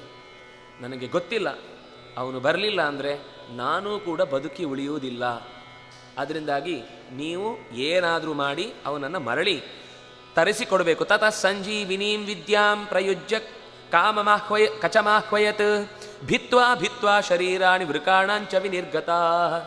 ತೋಳಗಳು, ಗೃಧ್ರಗಳು, ಯಾರು ಯಾವ ಪ್ರಾಣಿಗಳು ಆ ಮಾಂಸವನ್ನು ತಿಂದಿದ್ದೋ ಅವರೆಲ್ಲರ ಆ ಎಲ್ಲ ಪ್ರಾಣಿಗಳ ಶರೀರಂ ಭಿತ್ವ ಶರೀರಾಣಿ, ಎಲ್ಲ ಪ್ರಾಣಿಗಳ ಶರೀರವನ್ನು ಭೇದಿಸಿ ಮಾಂಸದ ಮುದ್ದೆ ಒಟ್ಟಾಗಿ ಮತ್ತೆ ಎದ್ದ. ನಿದ್ದೆಯಿಂದ ಎದ್ದವನ ಹಾಗೆ ಏನು ಅಂತ ಗೊತ್ತಿಲ್ಲ. ನೋಡಿದರೆ ಕಾಡಲ್ಲಿದ್ದಾನೆ. ಓಡಿಕೊಂಡು ಆಶ್ರಮದ ಹತ್ತಿರ ಹುಡುಕಿಕೊಂಡು ಬಂದಿದ್ದಾನೆ. ಬಂದಾಗ ಹುಡುಗಿ ಕೇಳ್ತಾಳೆ, ಯಾಕೆ ಇಷ್ಟು ಹೊತ್ತು ಮಾಡಿದಿ ನೀನು, ಏನಾಯಿತು ನಿನಗೆ ಅಂತ ಆ ಹುಡುಗಿ ಕೇಳಿದಾಗ ಇವನು ಹೇಳ್ತಾನೆ, ನಾನು ಸಮಿದೆ ತರಲಿಕ್ಕೆ ಹೋದೆ, ಸಮಿದೆಯನ್ನೆಲ್ಲ ಕತ್ತರಿಸಿ ದರ್ಭೆಯನ್ನೆಲ್ಲ ಇಟ್ಟುಕೊಂಡು ಇನ್ನೇನು ಗಂಟು ಹಾಕಿ ತಲೆ ಮೇಲೆ ಹೊತ್ತುಕೊಂಡು ಬಹಳ ದೂರ ನಡ್ಕೊಂಡು ಬಂದು ಸುಸ್ತಾಯಿತು ಅಂತ ಒಂದು ಕ್ಷಣ ಜಂಪು ಹಿಡಿಯಿತು ಅಂತ ಅಂದುಕೊಂಡು ನೋಡುವಷ್ಟರಲ್ಲಿ ಯಾರೋ ಒಂದಿಷ್ಟು ಜನ ನನ್ನ ಮೇಲೆ ನುಗ್ಗಿ ನನ್ನ ದೇಹವನ್ನು ಚೆನ್ನಾಗಿ ಜಜ್ಜಿ ಎಲ್ಲ ಪ್ರಾಣಿಗಳಿಗೆ ಹಂಚಿದ ಹಾಗೆ ನೋವಿನಿಂದ ಒದ್ದಾಡ್ತಾ ಇದ್ರು. ನನ್ನನ್ನು ಬಿಡದೆ ಹಸುಗಳೆಲ್ಲ ಹೆದರಿ ಓಡಿ ಹೋದವು. ಮತ್ತೇನಾಯಿತು ಅಂತ ನನಗೆ ಗೊತ್ತಿಲ್ಲ. ಇದ್ದಕ್ಕಿದ್ದಾಗ ಎಚ್ಚರ ಆಯಿತು, ನೋಡಿದರೆ ಕಾಡು ಮಧ್ಯದಲ್ಲಿ ಇದ್ದೆ, ಈಗ ಎದ್ದು ಬಂದಿದ್ದೇನೆ. ಇಷ್ಟು ನಡೆದ ಕಥೆ ಗೊತ್ತಾಯ್ತು ಅವಳಿಗೆ. ಇದೆಲ್ಲ ಅನ್ಯಾಯ ಮಾಡ್ತಾ ಇದ್ದಾವೆ ಈ ಹುಡುಗರು, ಅಂದರೆ ರಾಕ್ಷಸರು. ಅದಕ್ಕೋಸ್ಕರ ಇನ್ನು ಮುಂದೆ ಸ್ವಲ್ಪ ಜಾಗೃತೆ ಇರಬೇಕು ಅಂತ ಅವನ ಜೊತೆಗೆ ತಾನೂ ಕೂಡ ಇರುವಂತಹ ಪ್ರಯತ್ನ ಮಾಡ್ತಾ ಮತ್ತೊಂದು ಸರ್ತಿ ಹೀಗೆ ಅಸುರರೆಲ್ಲ ಸೇರಿಕೊಂಡು ಅವನನ್ನು ಮತ್ತೆ ಹೊಡೆದು ಹಾಕಿ ಕೊಂದು ಮತ್ತೆ ಜಜ್ಜಿ ಸಮುದ್ರಕ್ಕೆ ಎಸ್ತು ಬಿಟ್ಟಿದ್ದಾರೆ. ಎಲ್ಲ ಬೇರೆ ಬೇರೆ ಕಡೆ ಇರುವ ಸಮುದ್ರಕ್ಕೆ ಎಸ್ತು ಬಿಟ್ಟಿದ್ದಾರೆ. ಮತ್ತೆ ಯಥಾ ಪ್ರಕಾರ ಹುಡುಗ ಇಲ್ಲ. ದೇವಯಾನಿ ಬಂದು ಕೇಳಿದ್ಲು. ಅಪ್ಪ ಯೋಚನೆ ಮಾಡಿದ, ಮತ್ತೆ ಮಂತ್ರವನ್ನು ಪ್ರಯೋಗ ಮಾಡಿದ. ಎಲ್ಲ ಸಮುದ್ರದಲ್ಲಿ ತಿಂದ ಮೀನುಗಳ ಶರೀರವನ್ನು ಭೇದಿಸಿಕೊಂಡು ಮತ್ತೆ ಹುಡುಗ ಯಥಾ ಪ್ರಕಾರ ಎದ್ದು ಬಂದವನೇ ದೇವಯಾನಿ ಹತ್ರ ಕೇಳುವಾಗ ಯಥಾ ಪ್ರಕಾರ ಹಿಂದಿನಂತೆಯೇ ಕಥೆ ಹೇಳಿದ. ಅಸುರರಿಗೆ ಸಿಟ್ಟು ಬಂದೋಯ್ತು. ಎಲ್ಲಿದ್ರೂ ಕೂಡ ಈ ನಮ್ಮ ಗುರುಗಳು ತಮಗಿರುವ ವಿದ್ಯೆಯನ್ನು ಈ ಹುಡುಗನ ಮೇಲೆ ಪ್ರಯೋಗಿಸಿ ಇದು ಖಂಡಿತ ವಿದ್ಯೆ ನಾಶ ಆಗುವುದಕ್ಕೇ ನಮ್ಮ ಕೈಯಿಂದ ತಪ್ಪಿಸುವುದಕ್ಕೋಸ್ಕರನೇ ಮಾಡ್ತಾ ಇರುವ ಕ್ರಿಯೆ. ಈ ಸರ್ತಿ ನಾವು ಮಾಡಿದ ಪ್ಲ್ಯಾನ್ನಿಂದ ಖಂಡಿತ ಮತ್ತೆ ಅವರು ಆ ಹುಡುಗನನ್ನು ಹುಡುಕಿಕೊಂಡು ಬರಲಿಕ್ಕಾಗಬಾರ್ದು, ಆ ರೀತಿ ಮಾಡಬೇಕು ಅಂತ ಅವರು ತೆಗೆದುಕೊಂಡ ನಿರ್ಧಾರವೇ ವಿದ್ಯೆ ಫಲಿಸುವುದಕ್ಕೆ ಕಾರಣ ಆಯಿತು. ಮುಂದೆ ಏನು ಮಾಡಿದರು, ಈ ಸರ್ತಿ ಮತ್ತೆ ಅವನನ್ನು ಹುಡುಕಿ ಕೊಂದು, ಗೊತ್ತಾಗದ ಹಾಗೆ ಹುಡುಕಿ ಕೊಂದು ಸುಟ್ಟು ಅದರ ಭಸ್ಮವನ್ನು ಬಹಳ ಇಷ್ಟಪಡುವ ಮಧ್ಯದಲ್ಲಿ ಸೇರಿಸಿ ಕಚನಿಗೆ, ಯಾರಿಗೆ, ಶುಕ್ರಾಚಾರ್ಯರಿಗೆ ಕುಡಿಲಿಕ್ಕೆ ಕೊಟ್ಟರು. ಶುಕ್ರಾಚಾರ್ಯರಿಗೆ ಅದನ್ನು ಕಂಡ್ರೆ ಮತ್ತೆ ಎಲ್ಲವೂ ಮರ್ತೋಗುತ್ತೆ. ಅದೊಂದು ವೀಕ್ನೆಸ್. ನೀವೇನು ಹೇಳಿದ್ರು ಅದೊಂದು ಇತ್ತು ಅಂದರೆ ನೀವೇನು ಹೇಳಿದ್ರು ರೆಡಿ ಸೈ ಅಂತ. ಸರಿ, ಸೀದಾ ಶುಕ್ರಾಚಾರ್ಯರದನ್ನು ಕುಡಿದು ಬಿಟ್ಟಿದ್ದಾರೆ. ಯಥಾ ಪ್ರಕಾರ ದೇವಯಾನಿ ಬಂದಿದ್ದಾಳೆ ಅಪ್ಪನ ಹತ್ತಿರ. ಬಂದು ಕೇಳ್ತಾ ಇದ್ದಾಳೆ, ಅಪ್ಪ ಪುಷ್ಪಾಹಾರ, ಪುಷ್ಪವನ್ನು ತರಲಿಕ್ಕೆ ಹೋದವ, ಬರಲಿಲ್ಲ, ಕಾಣ್ತಾ ಇಲ್ಲ.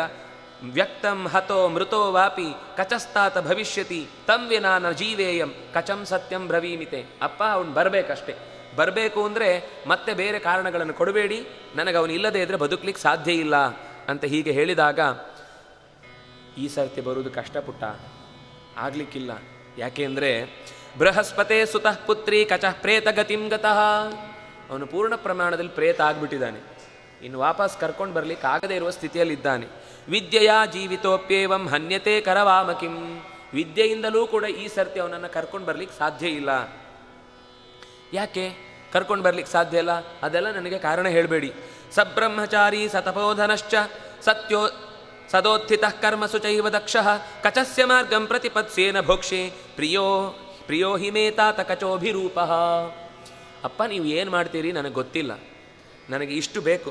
ಅವನು ಅತ್ಯಂತ ಒಳ್ಳೆಯ ನಿಮ್ಮ ಶಿಷ್ಯ, ಒಳ್ಳೆಯ ತಪಸ್ಸನ್ನು ಮಾಡಿ ಅದೇ ಸಂಪತ್ತು ಅಂತ ಭಾವಿಸಿದವ, ಯಾವತ್ತೂ ಯಾವ ಸಂಪತ್ತಿನ ಬಗ್ಗೆಯೂ ಆಸೆ ಪಟ್ಟವನಲ್ಲ. ಅಷ್ಟು ನಿರ್ವ್ಯಾಜವಾದ ಸೇವೆ ಮಾಡ್ತಾ ಇದ್ದವ. ಸದೋತ್ಥಿತ, ಯಾವಾಗಲೂ ಎಚ್ಚರದಲ್ಲೇ ಇರ್ತಿದ್ದ, ಯಾವತ್ತೂ ಮೈ ಮರೆತು ತಪ್ಪು ಮಾಡುವುದು ಕೆಲಸವೇ. ಯಾಕೆಂದರೆ ನಾವು ಹಾಡ್ತಾ ಇದ್ವಿ, ಕುಣಿತಾ ಇದ್ವಿ, ನಲಿತಾ ಇದ್ವಿ. ಹಾಗಿದ್ದಾಗಲೂ ಒಂದು ದಿವಸ ತಪ್ಪಿ ಕೆಟ್ಟ ದೃಷ್ಟಿಯನ್ನು ಬೀರುವುದಾಗಲಿ ಕೆಟ್ಟ ರೀತಿಯಿಂದ ವರ್ತಿಸುವುದಾಗಲಿ ನನ್ನ ಜೊತೆಗೆ ಮಾಡಿಲ್ಲ ಅವನು. ಅದರಿಂದಾಗಿ ಅಂಥ ಹುಡುಗ ಪ್ರಿಯೋಹಿಮೆ, ಅವನು ನನಗೆ ತುಂಬ ಅಗತ್ಯ, ನನ್ನ ಇಷ್ಟ ಅವನು. ಹಾಗಾಗಿ ಅವನು ಬರದೇ ಇದ್ದರೆ ನಾನು ಕೂಡ ನಭೋಕ್ಷಿ, ನಾನು ಊಟ ಮಾಡಲ್ಲ, ನನ್ನ ಯಾವ ಕೆಲಸದಲ್ಲೂ ನಾನು ಎದ್ದೇಳುವುದಿಲ್ಲ ಇಲ್ಲಿಂದ. ಅವನು ಬರಬೇಕು, ಆಮೇಲೆ ನಿಮ್ಮ ಜೊತೆಗೆ ನನ್ನ ಮುಂದಿನ ಮಾತುಕತೆ. ಅಪ್ಪನು ಅಲ್ಲೇ ಕೂತ, ನಾನು ನಿನ್ನ ಜೊತೆ ಕೂಡಬೇಕಾಗತ್ತಷ್ಟೇ, ಏನು ಮಾಡಬೇಕೀಗ? ಅಸಂಶಯಂ ಮಾಮಸುರಾ ದ್ವಿಷಂತಿ. ನಾನು ಈಗ ಏನಾದರೂ ಒಂದು ನಿರ್ಧಾರವನ್ನು ತೆಗೆದುಕೊಂಡ್ರೆ ಅಸುರರೇ ನನ್ನನ್ನು ದ್ವೇಷ ಮಾಡಲಿಕ್ಕೆ ಶುರು ಮಾಡ್ತಾರೆ ನಾಳೆಯಿಂದ. ಯೇ ಶಿಷ್ಯಮ್ಮೆ ಅನಾಗ ಸಂಸೂದಯಂತಿ. ಅದಲ್ಲ, ಮತ್ತು ಯೋಚನೆ, ಮುಂದಿನ ಸರ್ತಿ ಮತ್ತೆಯೂ ಅವನನ್ನು ಕೊಂದೇ ಕೊಲ್ತಾರೆ, ಬಿಡುವುದಿಲ್ಲ ಅವರು. ಪ್ರತಿ ಸರ್ತಿಯೂ ನಾನು ಎಷ್ಟು ಸರ್ತಿ ಅವನನ್ನು ತರಿಸ್ತೇನೋ ಹೊರಗಡೆ, ಅಷ್ಟು ಸರ್ತಿಯೂ ಅವನನ್ನು ಕೊಲ್ತಾರೆ. ಅದೇನು ತೊಂದರೆ, ನಿಮ್ಮ ಹತ್ರ ಮಂತ್ರ ಇದೆ ಅಂದಮೇಲೆ ನೀವು ತರಬಹುದಲ್ವ? ತರಬಹುದು, ಆದರೆ ಈ ಸರ್ತಿ ತರಲಿಕ್ಕೆ ಸಾಧ್ಯ ಇಲ್ಲ. ತಂದರೆ ನೀನು ಒಬ್ಬರನ್ನು ಕಳ್ಕೊಳ್ಬೇಕು. ಕುಚ್ ಪಾನೆ ಕೇಳಿಯೇ ಕುಚ್ ಖೋನಾ ಪಡ್ತಾನೆ. ಈಗ ನಿಮ್ಮ ಅಪ್ಪ ಬೇಕಾ ಕಚ ಬೇಕಾ ಎರಡೇ ಹೇಳು. ನಿನಗೆ ಕಚ ಬೇಕು ಅಂದರೆ ಅಪ್ಪ ಸಾಯ್ತಾನೆ, ಅಪ್ಪ ಬೇಕು ಅಂದರೆ ಕಚ ಸಾಯ್ತಾನೆ. ಎರಡು ಕಚ ಸತ್ತಿದ್ದಾನೆ, ಬರುವುದಿಲ್ಲ ಅಷ್ಟೇ. ಹಾಗಾಗಿ ನಿನಗೆ ಅಪ್ಪ ಬೇಕಾ, ಎರಡು ಬೆರಳಲ್ಲಿ ಒಂದು ಬೆರಳು ಮುಟ್ಟು. ನಿನಗೆ ಅಪ್ಪ ಬೇಕಾ ಕಚ ಬೇಕಾ? ಅವಳು ಹೇಳ್ತಾಳೆ ಎರಡೂ ಬೆರಳನ್ನು ಗಟ್ಟಿ ಹಿಡ್ಕೊಳ್ತಾಳೆ. ಅಪ್ಪ ಇಲ್ಲದೆ ಇದ್ರೂ ಬದುಕಲ್ಲ ನಾನು, ಕಚ ಇಲ್ಲದೆ ಇದ್ರೂ ಬದುಕಲ್ಲ, ನನಗೆ ಇಬ್ಬರೂ ಬೇಕು. ನಿಮ್ಮ ಮಂತ್ರದ ಪ್ರಭಾವದಿಂದ ಇದು ಸಾಧ್ಯ ಅಂತ ನನಗೆ ಗೊತ್ತಿದೆ. ಅಪ್ಯಸ್ಯ ಪಾಪಸ್ಯ ಭವೇದಿಹಾಂತಹ ಕಂ ಬ್ರಹ್ಮಹತ್ಯಾ ನ ದಹೇದಪೀಂದ್ರಂ. ಅವನು ಹೇಳ್ತಾನೆ, ಈ ಬ್ರಹ್ಮಹತ್ಯೆ ಮಾಡಿದ್ದು ದೇವತೆಗಳನ್ನೇ ಬಿಡಲ್ಲ, ಅಂಥದ್ರಲ್ಲಿ ನಾನು ಕೂಡ ಈಗ ಆ ಹುಡುಗನನ್ನು ಸಾಯಲಿಕ್ಕೆ ಬಿಟ್ಟೆ ಅಂದರೆ ನನ್ನದೂ ತಪ್ಪಾಗುತ್ತೆ ಅಂತ ಅವನ ಮನಸ್ಸಿನಲ್ಲಿ ಯೋಚನೆ ಮಾಡಿ, ಗುರೋರ್ಹಿ ಭೀತೋ ವಿದ್ಯೆಯಾ ಚೋಪಹೂತಃ ಶನೈರ್ವಾಕ್ಯಂ ಝಠರೇ ವ್ಯಾಜಹಾರ. ಆ ಹುಡುಗನಿಗೆ ಮನಸ್ಸಿನಲ್ಲೇ ಮಂತ್ರವನ್ನು ಅಂದರೆ ಉಚ್ಚಾರಣೆ ಮಾಡಿದಾಗಲೇ ಹೊಟ್ಟೆಯಲ್ಲಿ ಕೂಗು ಕೇಳಿಸಿತು. ಗುರುಗಳೇ ನಾನಿಲ್ಲಿದ್ದೇನೆ ಎಂದ. ಕುಡಿದು ಬಿಟ್ಟಿದ್ದಾರಲ್ವ ಪೂರ್ತಿ ಭಸ್ಮ, ಇಲ್ಲಿದ್ದೇನೆ ಎಂದ. ಅದಕ್ಕೆ ನಿನಗೆ ನಾನು ಮಂತ್ರವನ್ನು ಉಪದೇಶಿಸ್ತೇನೆ, ಆಮೇಲೆ ನನ್ನ ಹೊಟ್ಟೆಯನ್ನು ಭೇದಿಸಿ ನೀನು ಹೊರಗೆ ಬಾ, ಆಮೇಲೆ ಮತ್ತೆ ನೀನು ಆ ಮಂತ್ರದಿಂದ ನನ್ನನ್ನು ನೀನು ಎಬ್ಬಿಸಲಿಕ್ಕೆ ಸಾಧ್ಯ ಆಗುತ್ತೆ, ಮತ್ತೆ ಮೃತಿಯಾದವನನ್ನು ಉಜ್ಜೀವನಗೊಳಿಸ್ಲಿಕ್ಕೆ ಸಾಧ್ಯ ಆಗುತ್ತೆ ಅಂತ ಹೇಳಿ ಅವನು ಬಹಳ ಶ್ರದ್ಧೆಯಿಂದ ಹೊಟ್ಟೆಯೊಳಗೆ ಕೂತು, ಪ್ರಸೀದ ಭಗವನ್ ಮಹ್ಯಂ ಕಚೋಹಂ ಅಭಿವಾದಯೇ ಯಥಾ ಬಹುಮತಃ ಪುತ್ರ ತಥಾ ಮನ್ಯತು ಮಾಂ ಭವಾನ್. ಅವನು ಹೇಳ್ತಾನೆ, ನಿಮ್ಮ ಹೊಟ್ಟೆಯಲ್ಲಿ ಹುಟ್ಟಿದ ಮೇಲೆ ನಿಮ್ಮ ಮಗನಿಗೆ ನೀವು ಕೊಡ್ತಾ ಇರೋ ಉಪದೇಶವನ್ನು ಸ್ವೀಕರಿಸಲಿಕ್ಕೆ ಪೂರ್ಣನಾಗಿ ಸಿದ್ಧನಾಗಿ ಕೂತಿದ್ದಾನೆ. ಬಹಳ ಗಮನ ಕೊಟ್ಟು ಕೇಳ್ತಾ ಇದ್ದೇನೆ, ನಾನು ಉಪದೇಶ ಪಡೀಲಿಕ್ಕೆ ಸಿದ್ಧ ಇದ್ದೇನೆ ಗುರುಗಳೇ ಅಂತ ಹೇಳಿದಾಗ ಅವನು ಹೊಟ್ಟೆಯೊಳಗಿನಿಂದಲೇ ಅವನಿಗೆ ಚೆನ್ನಾಗಿ ಆ ಮಂತ್ರದ ಅರ್ಥ ಆಗುವಂತೆ ಬಿಡಿಸಿ ಹೇಳುತ್ತಾನೆ. ಆ ಮಂತ್ರವನ್ನು ಅವನು ಪಡೆದ ಮೇಲೆ ತವ ಪ್ರಸಾದಾನ್ನ ಜಹಾತಿ ಮಾಂ ಸ್ಮೃತಿ ಸ್ಮರಾಮಿ ಸರ್ವಂ ಯಚ್ಚ ಯಥಾ ಚ ವೃತ್ತಂ ನತ್ವೇಯಂ ಸ್ಯಾತ್ ತಪಸಃ ಸಂಶಯೋ ಮೇ ತತಃ ಕ್ಲೇಶಂ ಘೋರಮಿಮಂ ಸಹಾಮಿ. ನೀವು ಕೊಟ್ಟ ಆ ಮಂತ್ರದ ಸ್ಮರಣೆ ಎದ್ದು ಬಂದ ಮೇಲೂ ಅದು ನನಗೆ ಇರುತ್ತೆ ಅಂತ ಭರವಸೆ ಇದೆ. ಯಾಕೆಂದರೆ ಏನು ಅಂದರೆ ಗರ್ಭದಲ್ಲಿ ಏನೆಲ್ಲ ಗೊತ್ತಿರುತ್ತೋ ಅದು ಹುಟ್ಟಿದ ತಕ್ಷಣ ಎಲ್ಲ ಮರ್ತೋಗುತ್ತೆ. ಯಾಕೆಂದರೆ ಸೂತಿಕಾ ವಾಯು ಅಂತ ಅದು ದೇಹದಿಂದ ಹೊರಕ್ಕೆ ತಳ್ಳುವಾಗ ಗರ್ಭದಲ್ಲಿ ಅನುಭವಿಸಿದ ಎಲ್ಲ ನೋವುಗಳನ್ನು ಕಳೆದು ಮತ್ತೆ ಹೊಸ ಪ್ರಪಂಚವನ್ನು ಕಣ್ಣು ಬಿಟ್ಟು ಪಿಳಿ ಅಂತ ನೋಡುವ ಹಾಗೆ ಮಗುವಿಗೆ ಮರೆತದ್ರಿಂದಲೇ ಮಗು ಬದುಕುವುದು. ಮರೆತು ಹೋಗದೇ ಇದ್ದರೆ ಮಗು ಬದುಕಲಿಕ್ಕೆ ಇಷ್ಟಪಡಲ್ಲ. ಅಂಥ ಕಷ್ಟದ ತಲೆ ಕೆಳಗಾದ, ಕಾಲು ಮೇಲಾದ, ಕೈ ಬಂಧಿಸಿದ, ಕಣ್ಣು ಮುಚ್ಚಿದ ಸಾವಿರಾರು ಕೀಟಗಳು ಕ್ಷಣ ಕ್ಷಣಕ್ಕೂ ಒಟ್ಟೊಟ್ಟಿಗೆ ಕಚ್ಚುವ ಅನುಭವವನ್ನು ಇಟ್ಟುಕೊಂಡು ಮತ್ತೆ ಹೊರಕ್ಕೆ ಬಂದಾಗ ಬದುಕಬೇಕು ಅಂತ ಮನಸ್ಸು ಬರಲ್ಲ. ಆದರೆ ಅದೆಲ್ಲಾ ನೋವು ಮರ್ತೋಗ್ಬಿಡುತ್ತೆ. ಮರ್ತೋಗಿ ಮಗು ಬಹಳ ಸಂತೋಷದಿಂದ ಹೊಸತನ್ನು ಕಾಣುವ ಕಣ್ಣು ಬಿಡುತ್ತೆ. ನನಗೂ ಹುಟ್ಟುವ ನೆಪದಲ್ಲಿ ಎಲ್ಲವೂ ಮರೆತು ಹೋದೀತು ಅಂತ ಯೋಚನೆ ಇತ್ತು, ಆದರೆ ನಿಮ್ಮ ಅನುಗ್ರಹದಿಂದ ಅದು ಮರೆಯಲ್ಲ ಅಂತ ನಾನು ಭಾವಿಸಿ ಈ ಮಂತ್ರವನ್ನು ಸ್ವೀಕರಿಸ್ತಾ ಇದ್ದೇನೆ ಅಂತ ಹೇಳಿ ಅವನದನ್ನು ಸ್ವೀಕರಿಸ್ತಾನೆ. ಸ್ವೀಕರಿಸಿದ ಮೇಲೆ ಮಗಳಿಗೆ ಹೇಳ್ತಾನೆ, ನೋಡು ಈಗ ನಾನು ದೇಹವನ್ನು ಬಿಡ್ತೇನೆ, ಮತ್ತೆ ಕಚನೊಂದಿಗೆ ಸೇರಿಕೊಂಡು ನೀವಿಬ್ಬರೂ ಕೂಡ ನನಗೆ ಆ ಜೀವ ಕೊಡುವಂತಹ ಪ್ರಕ್ರಿಯೆಯಲ್ಲಿ ನೀನು ಜೊತೆಗಿದ್ದು ಸಹಕಾರ ನೀಡಬೇಕು ಅಂತ ಹೇಳ್ತಾನೆ. ಆ ಸಂದರ್ಭದಲ್ಲಿ ದೇಹವನ್ನು ಭೇದಿಸಿ ಕಚ ಹೊರಕ್ಕೆ ಬರ್ತಾನೆ. ಹೊರಕ್ಕೆ ಬಂದ ಸಂದರ್ಭದಲ್ಲಿ ಕಚ ಆ ಮಂತ್ರವನ್ನು ಮತ್ತೆ ಉಚ್ಚಾರಣೆ ಮಾಡಿ ಅಪ್ಪನನ್ನು ಜೀವಗೊಳಿಸ್ತಾನೆ. ಮುಂದೇನಾಯಿತು ಅನ್ನೋದನ್ನು ಮತ್ತೆ ನಾವು ನಾಳೆಯ ದಿವಸ ಸೇರಿದಾಗ ನೋಡೋಣ ಅಂತ ಹೇಳ್ತಾ, ಕಾಯೇನ ವಾಚ ಮನಸ ಇಂದ್ರಿಯರ್ವಾ ಬುದ್ಧಿಯ ಆತ್ಮನಾವ ಅನುಸೃತ ಸ್ವಭಾವ ಕರೋಮಿ ಯದ್ಯತ್ ಸಕಲಂ ಪರಸ್ಮೈ ನಾರಾಯಣಾಯೇತಿ ಸಮರ್ಪಯಾಮಿ. ಕೃಷ್ಣಾರ್ಪಣಮಸ್ತು.